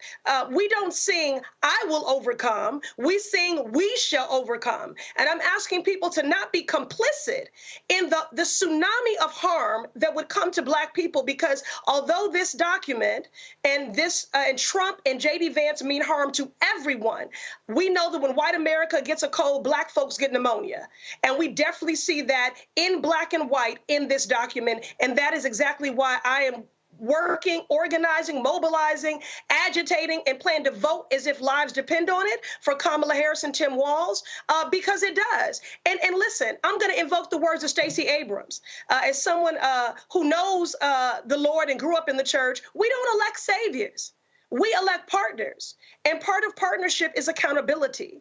So there's not perfection on the ballot, but partnership is, and progress is, because Kamala Harris and Tim Walz are about our freedoms and are about our future. When you talk about increasing access to capital, tax breaks for entrepreneurs, what that young brother's talking about, most young people, they don't want to work a job, they want to create a job. They want to create their own. She supports entrepreneurs. When you talk about our freedoms, bodily autonomy, you know, Project 2025, they're assaulting our intellectual freedom. They want to ban black books, ban black authors, our representation. They want to ban words, Roland, like reproductive freedom, diversity, equity, and inclusion. The stakes cannot be higher, the contrast more clear. All right. Congresswoman Ayanna Pressley, we surely appreciate it. Thanks a lot. Thank you, Roland. All right, going to go to a break. We come back. We'll pick up more of the conversation here at Mount Carmel Baptist Church in Philadelphia. Folks, Roland Martin Unfiltered right here on the Black Star Network. Back in a moment.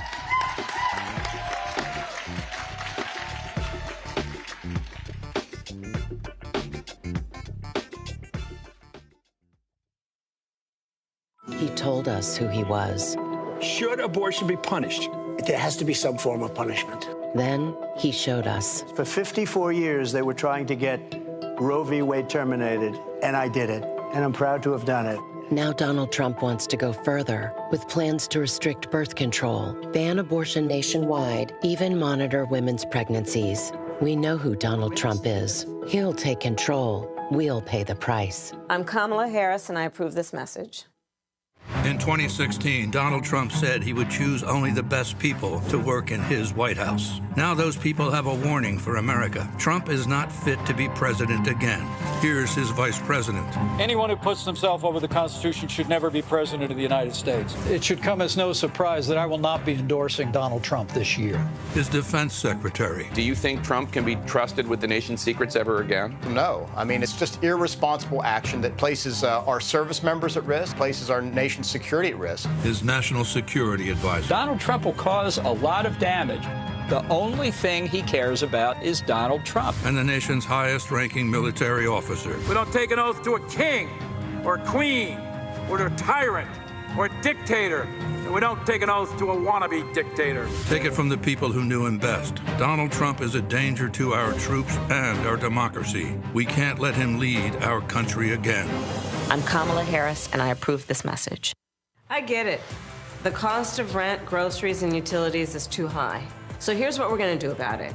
We will lower housing costs by building more homes and crack down on landlords who are charging too much. We will lower your food and grocery bills by going after price gougers who are keeping the cost of everyday goods too high. I'm Kamala Harris, and I approve this message because you work hard for your paycheck. You should get to keep more of it. As president, I'll make that my top priority. Hi, everybody. I'm Kim Coles. Hey, I'm Donnie Simpson. Yo, it's your man Deion Cole from Blackish, and you watch Roland Martin, Unfiltered.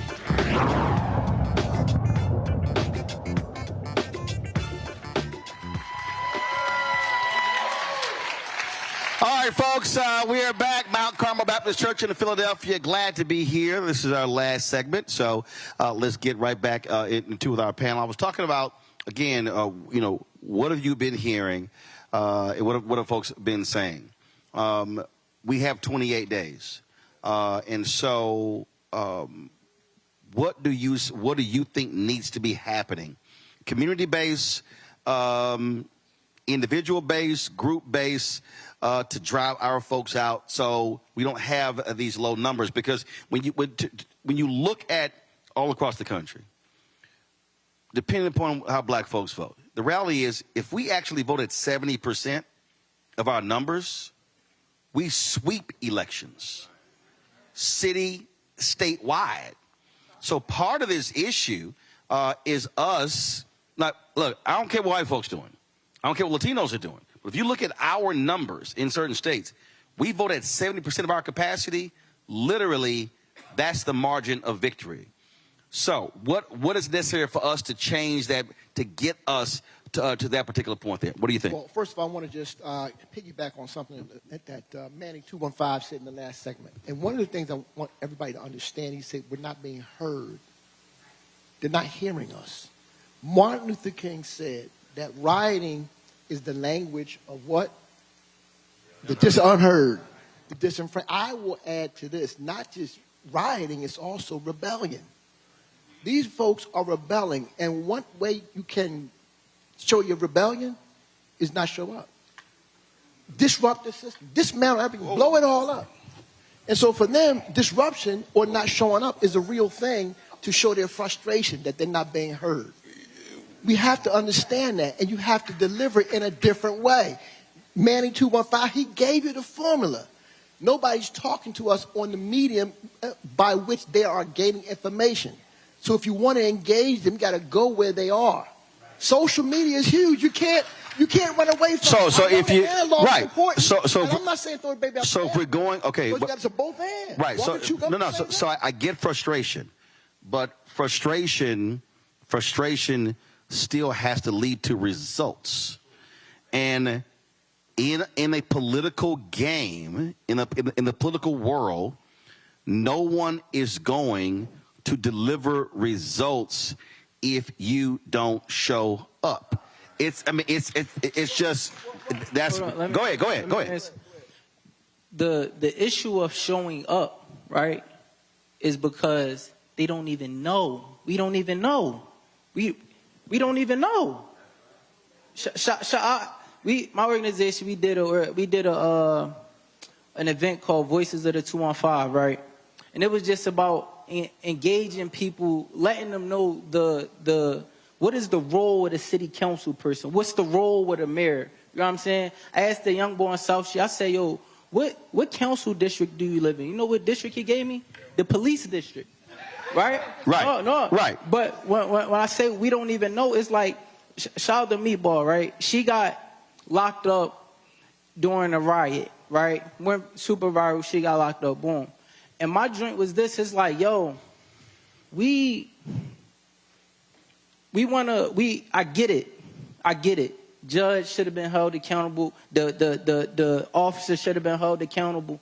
But we don't even know when we talk about Gen Z, and that relates to us as black people, we don't even know at the core of our progression and future, the youth, the core of our progression and future, right, that the judge that bangs the gavel is voting into their position. Right. So when we talk about the energy that should be there, it should be poured into educating our youth. So how? Okay, all right. So if the school, if we don't, because the reality is, I keep telling people, you're not going to have a school do that.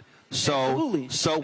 Which goes back to, if it's not going to be school driven, it has to be community driven. Community Go based, ahead. yes. Go. No, you.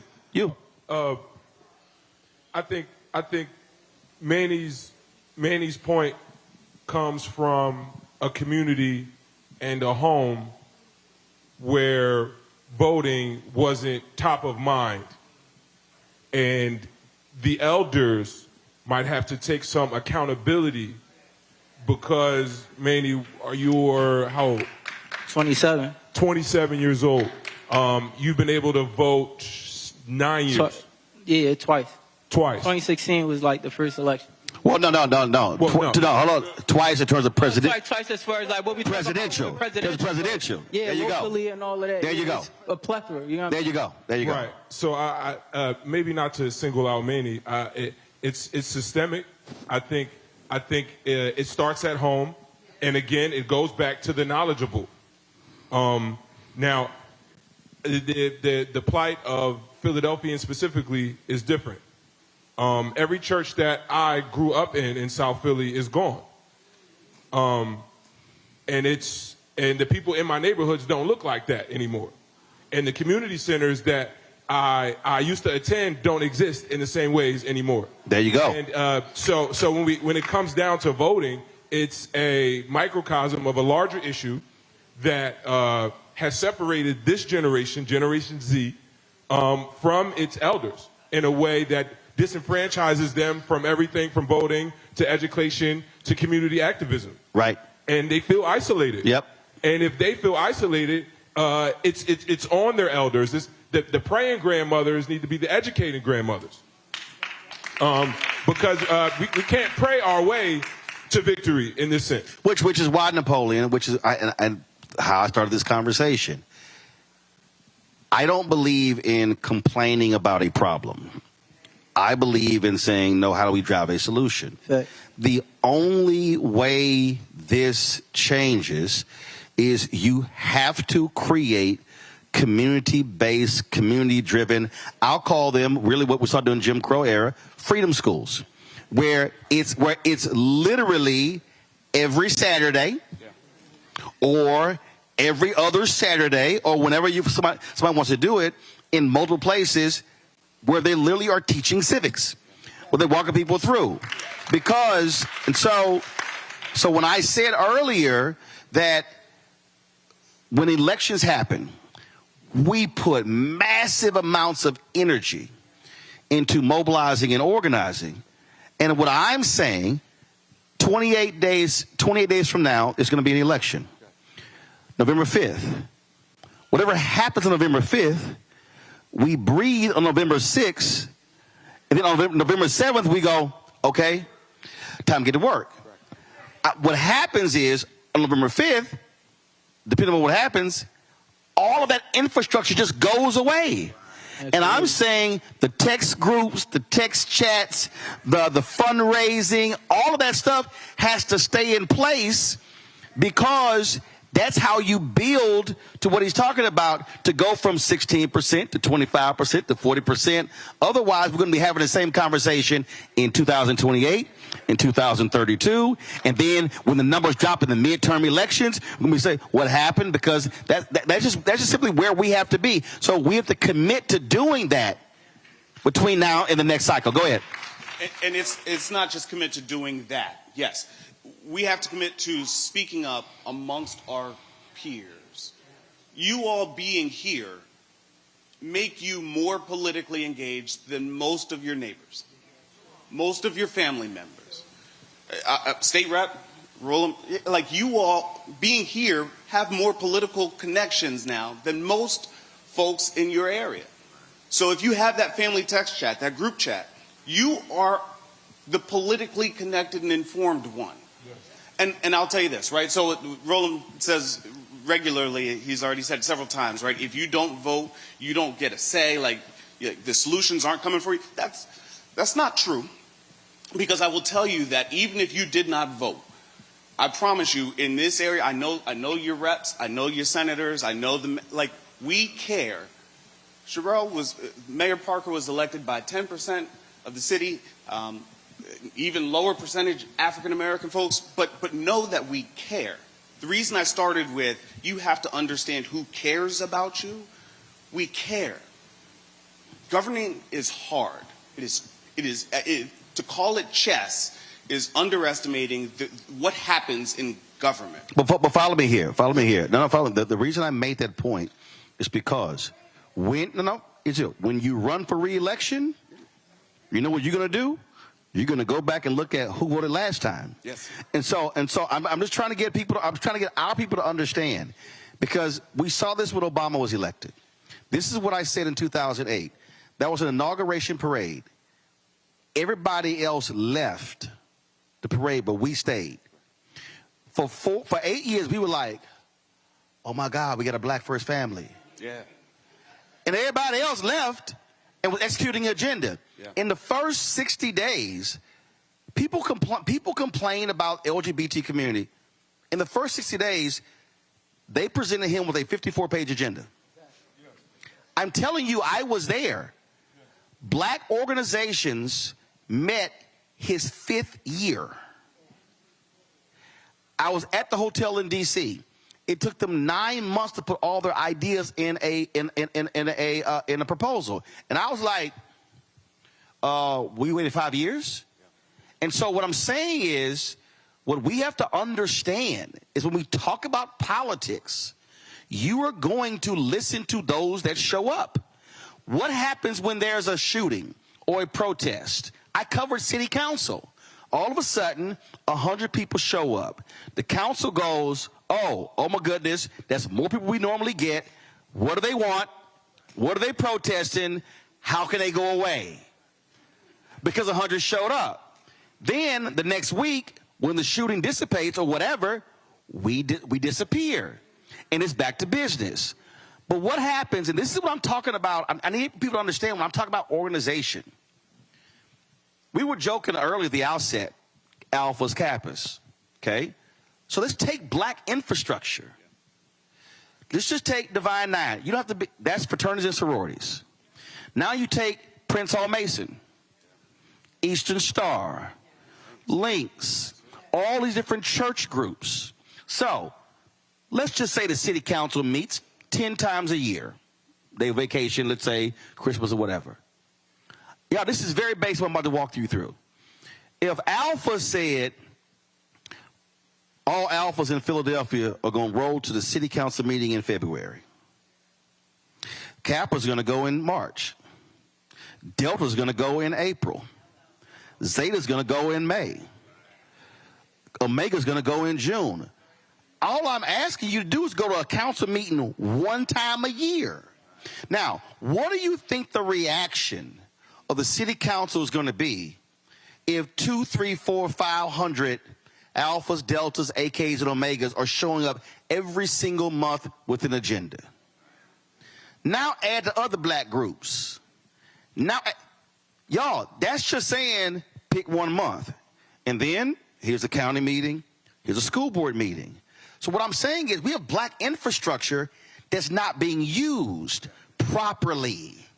And I agree with that. I'm sorry, real quick. Make your point, and then I'm going here. And go ahead. I don't disagree with that at all. Show up on the regular basis. Show up. But what I'm arguing, especially 28 days out, is tell folks, here's the game. And when we show up, I know we're going to listen. Legislative Black Caucus, in 2 weeks, we got NCNW, the Council of Negro Women, they're coming up to Harrisburg. We got the Omegas, they're coming up to Harrisburg. Like, we get folks coming up to Harrisburg on a regular basis. But those folks, when they come up, should not only meet with the Black Caucus, they should be meeting everywhere. Right. Everywhere. Right. Oh, I agree. Right. The reason I say it's chess is when we are fighting to have the votes. When we've got folks in Harrisburg who are doing the work, we're doing the work right now. Right now. I'm going back to Harrisburg tomorrow morning to try and get more funding for mass transit. Philadelphia sends more money to Harrisburg state coffers than any other, metropolitan. Okay, hold on. You just said, I'm going to get more money for mass transit.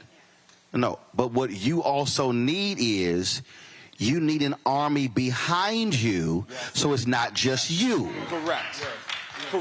And that's when I say. So wait. No, wait. So have you told the people how much you trying to get? How much you trying to get?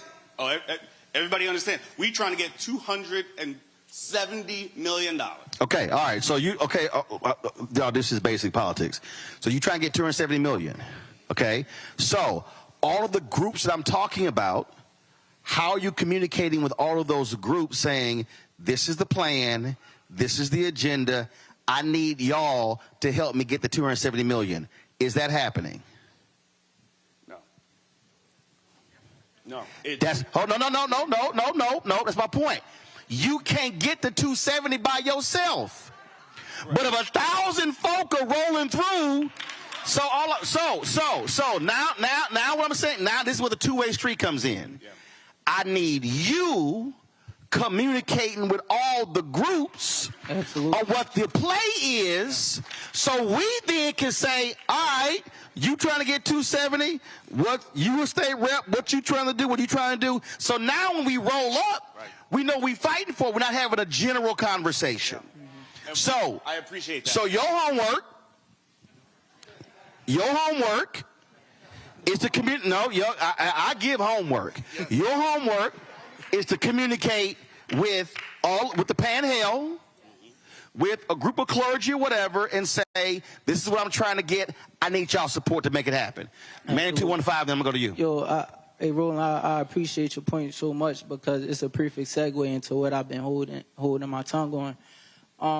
Again, my organization is called the What I Wish I Knew Foundation. Boom. Right? What I wish I knew, right? And just real quick, right? The reason why it's named that is built on. I got two friends that separately told me at different times that, yo, I know your whole name because they always said your name on a loudspeaker and it was on the posters around the school because you always got the highest test scores, right? So it was rare if I got lower than advanced on a state test, right? But dig the move, right? Fast forward, life happened. I get locked up. I get a chance to sit down. I said, dang, I fell victim to this. What does it say for my folks who got below basic? Thus, started the What I Wish I Knew Foundation on the idea that in order to get a stampede turned around, you got to start from the front. Yeah. We got to lead by example, right? So again, when we talk about my first point of proactiveness towards the core of the progression of our people, which is Gen Z right now, right? And the Alpha generation right now, right? Mm-hmm. When we talk about them, right, we got to understand that we need proactive thinkers that's in these elected official positions. Yeah.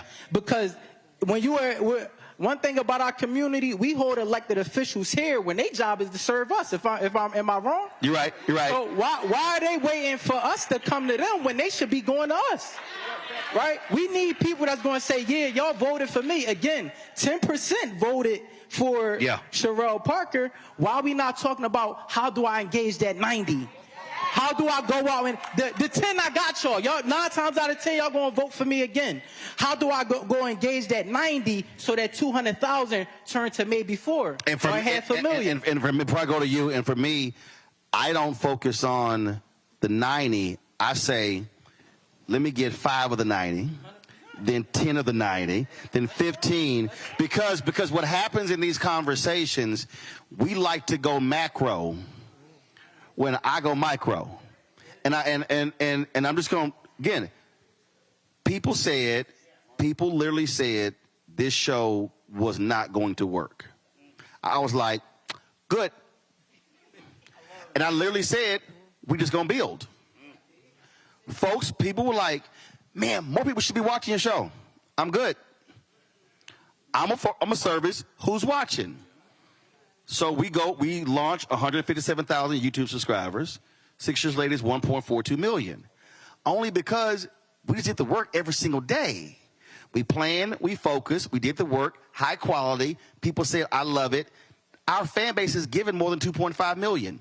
I'm saying all of that is because leaving here, I need us to stop trying to think macro and think micro. If I can just impact 5 or 10, and then ask those 5 or 10 to go get 5 or 10, and ask those 5 or 10 to go get 5 or 10. That's how it builds.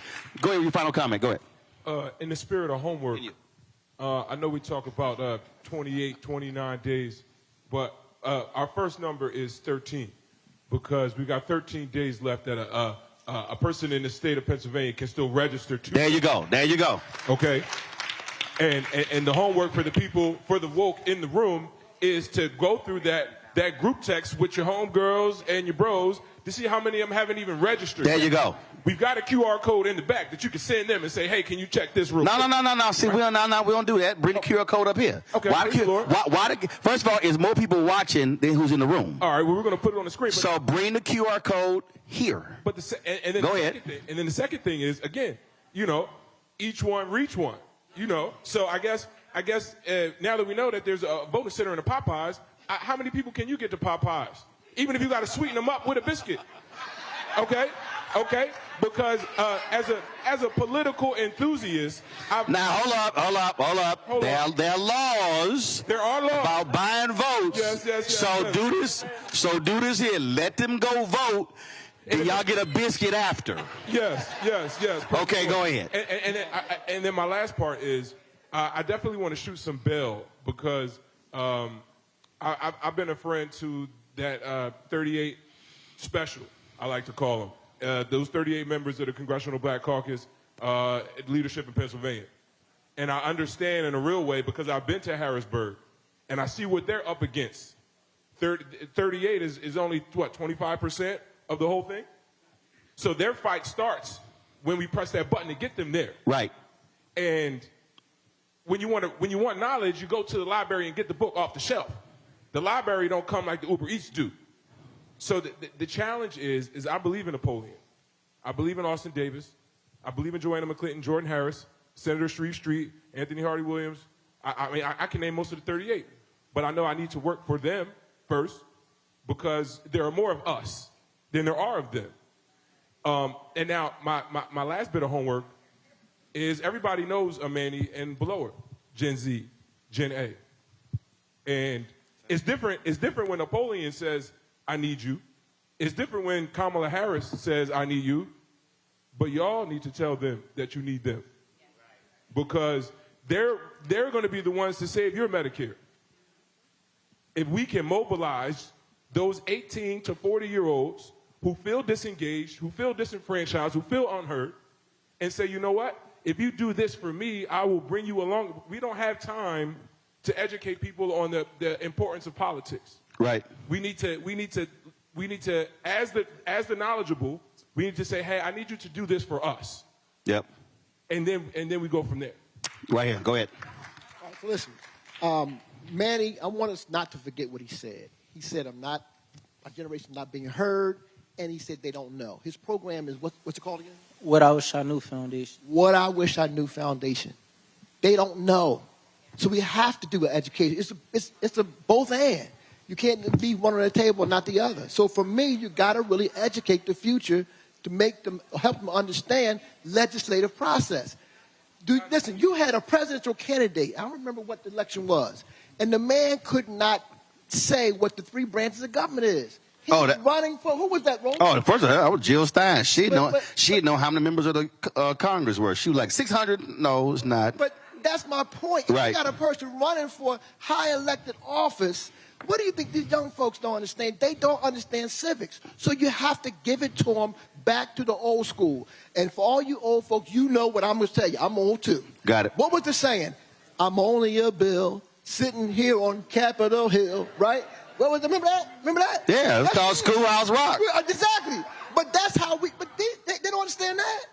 That's what I'm talking. You got to really educate them to really understand what's in it for them and the process. So this was a QR code, and so I know it's real small, but it's all good. I understand technology, baby. Take a picture of it, blow the picture up. That's it right there. So if y'all are in Philadelphia, you're in Pennsylvania, point your phone right now to the screen. That's the QR code right there. And he's absolutely right. 13 days left to register to vote. Let me say it again. This is a margins election. Polling is very clear. The polling is clear how tight it is in Pennsylvania, in Michigan, in Wisconsin, in North Carolina, in Georgia, in Arizona, in Nevada. Those are the 7 battleground states.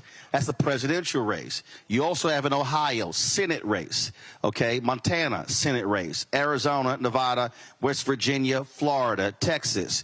You also have critical state Supreme Court races, okay? Those matter in Ohio, in Florida, in Michigan. And so what I need our folk to understand, and I'm glad that the panelists said this here, again, y'all, micro. If every person in this room says, leaving here, I'm going to commit myself to texting or calling 10 people and ask them the question, are you registered? If anybody replies, no, I'm not registered, your next question should be, are you going to register? And if they say to you, hey, I ain't really feeling this, I'm not really interested, then I want you to ask them, what are the 3 things that you care about? And then explain to them how politics has a direct impact on those 3 things. Now, I know somebody watching, and I guarantee you somebody's saying, yeah, all right, man, but I don't know about all that. Come on, give it here. I don't know about all that. Come on, pass it in. I got it. Yeah, we do the show a little bit different, okay? We just go ahead and do it. I know somebody's sitting here watching and they're saying, okay, all right, so let me explain to you. A few years ago in Virginia, there was a race. It was a tie. The same number of votes. They had to draw the name out of a hat. whoever's name was drawn, it was a Democrat and Republican, whoever name was drawn determined which party controlled the state house. Y'all think I'm lying? This was only 5-6 years ago. Literally, it was a tie. They had two names in a hat. The Republican name got drawn. The Republicans controlled the House of Delegates in Virginia by pulling out of a hat. Trayvon Martin's mother, Sabrina Fulton, ran for county commissioner in Maryland, lost by less than 300 votes. Sherry Beasley, sister, ran for Chief Justice of the North Carolina Supreme Court, lost by 401 votes. I posted something earlier. Trump won Michigan by 11,000 votes in 2016. 277,000 black people in Detroit did not vote. Beto O'Rourke, when he ran against Greg Abbott in Texas, 75% of all Texas voters under 30 did not vote.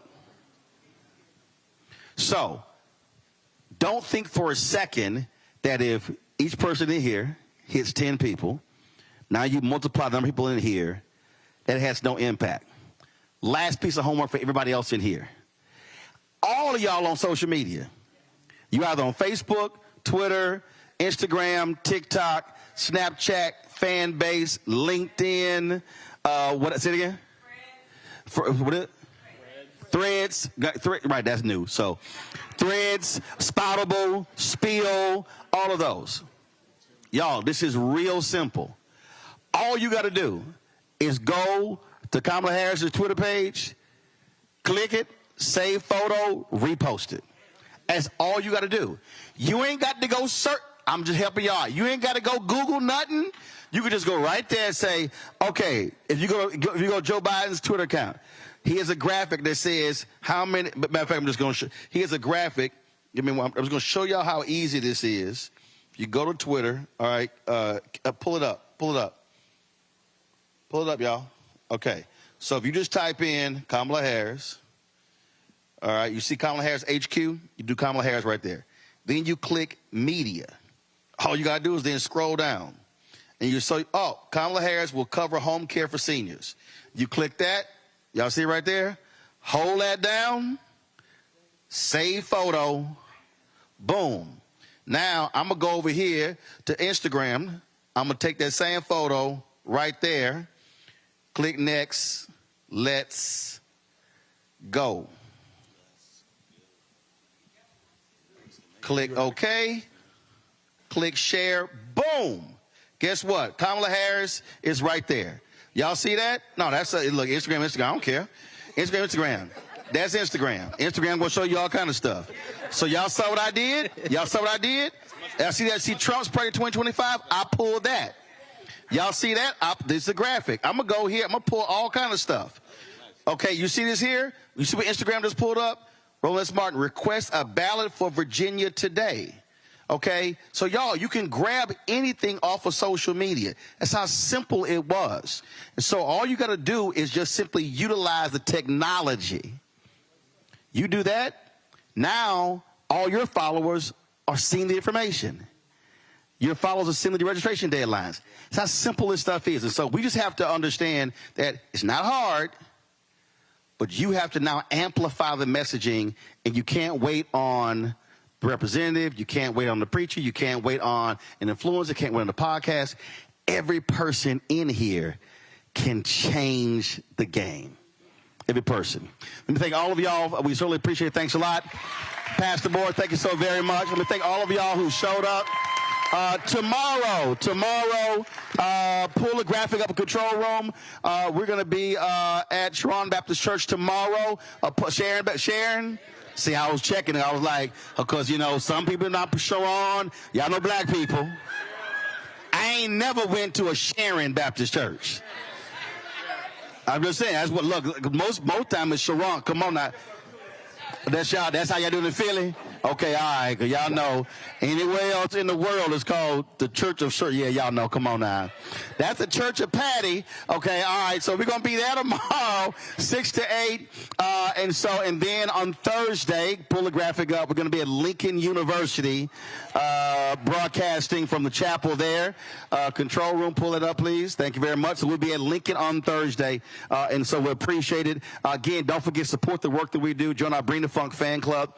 You can see your check and money order, P.O. Box 57196, Washington, D.C., 20037-0196. Cash, PayPal, R. Martin Unfiltered. Venmo is RM Unfiltered. Zelle, Roland at RolandSMartin.com. Roland at RolandMartinUnfiltered.com. Download the Black Star Network app, Anthony. Download the Black Star Network app, Apple phone, Android phone, Apple TV, Android TV, Roku, Amazon Fire TV, Xbox One, Samsung Smart TV.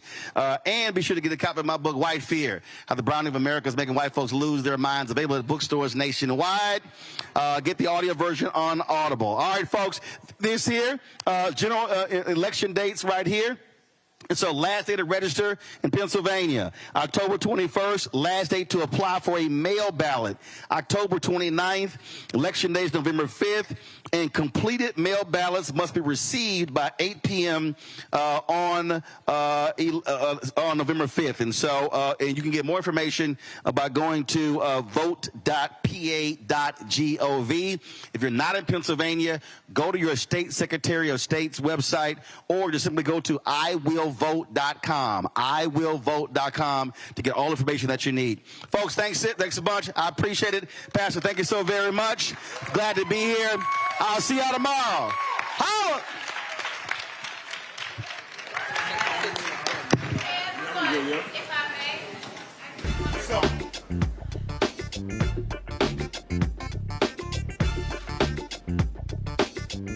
Black Star Network is here. Oh, no punch! I'm real revolutionary right now. Thank you for being the voice of Black America. All momentum we have now, we have to keep this going. The video looks phenomenal. See, there's a difference between Black Star Network and black-owned media and something like CNN. You can't be black-owned media and be scared. It's time to be smart. Bring your eyeballs home. You dig?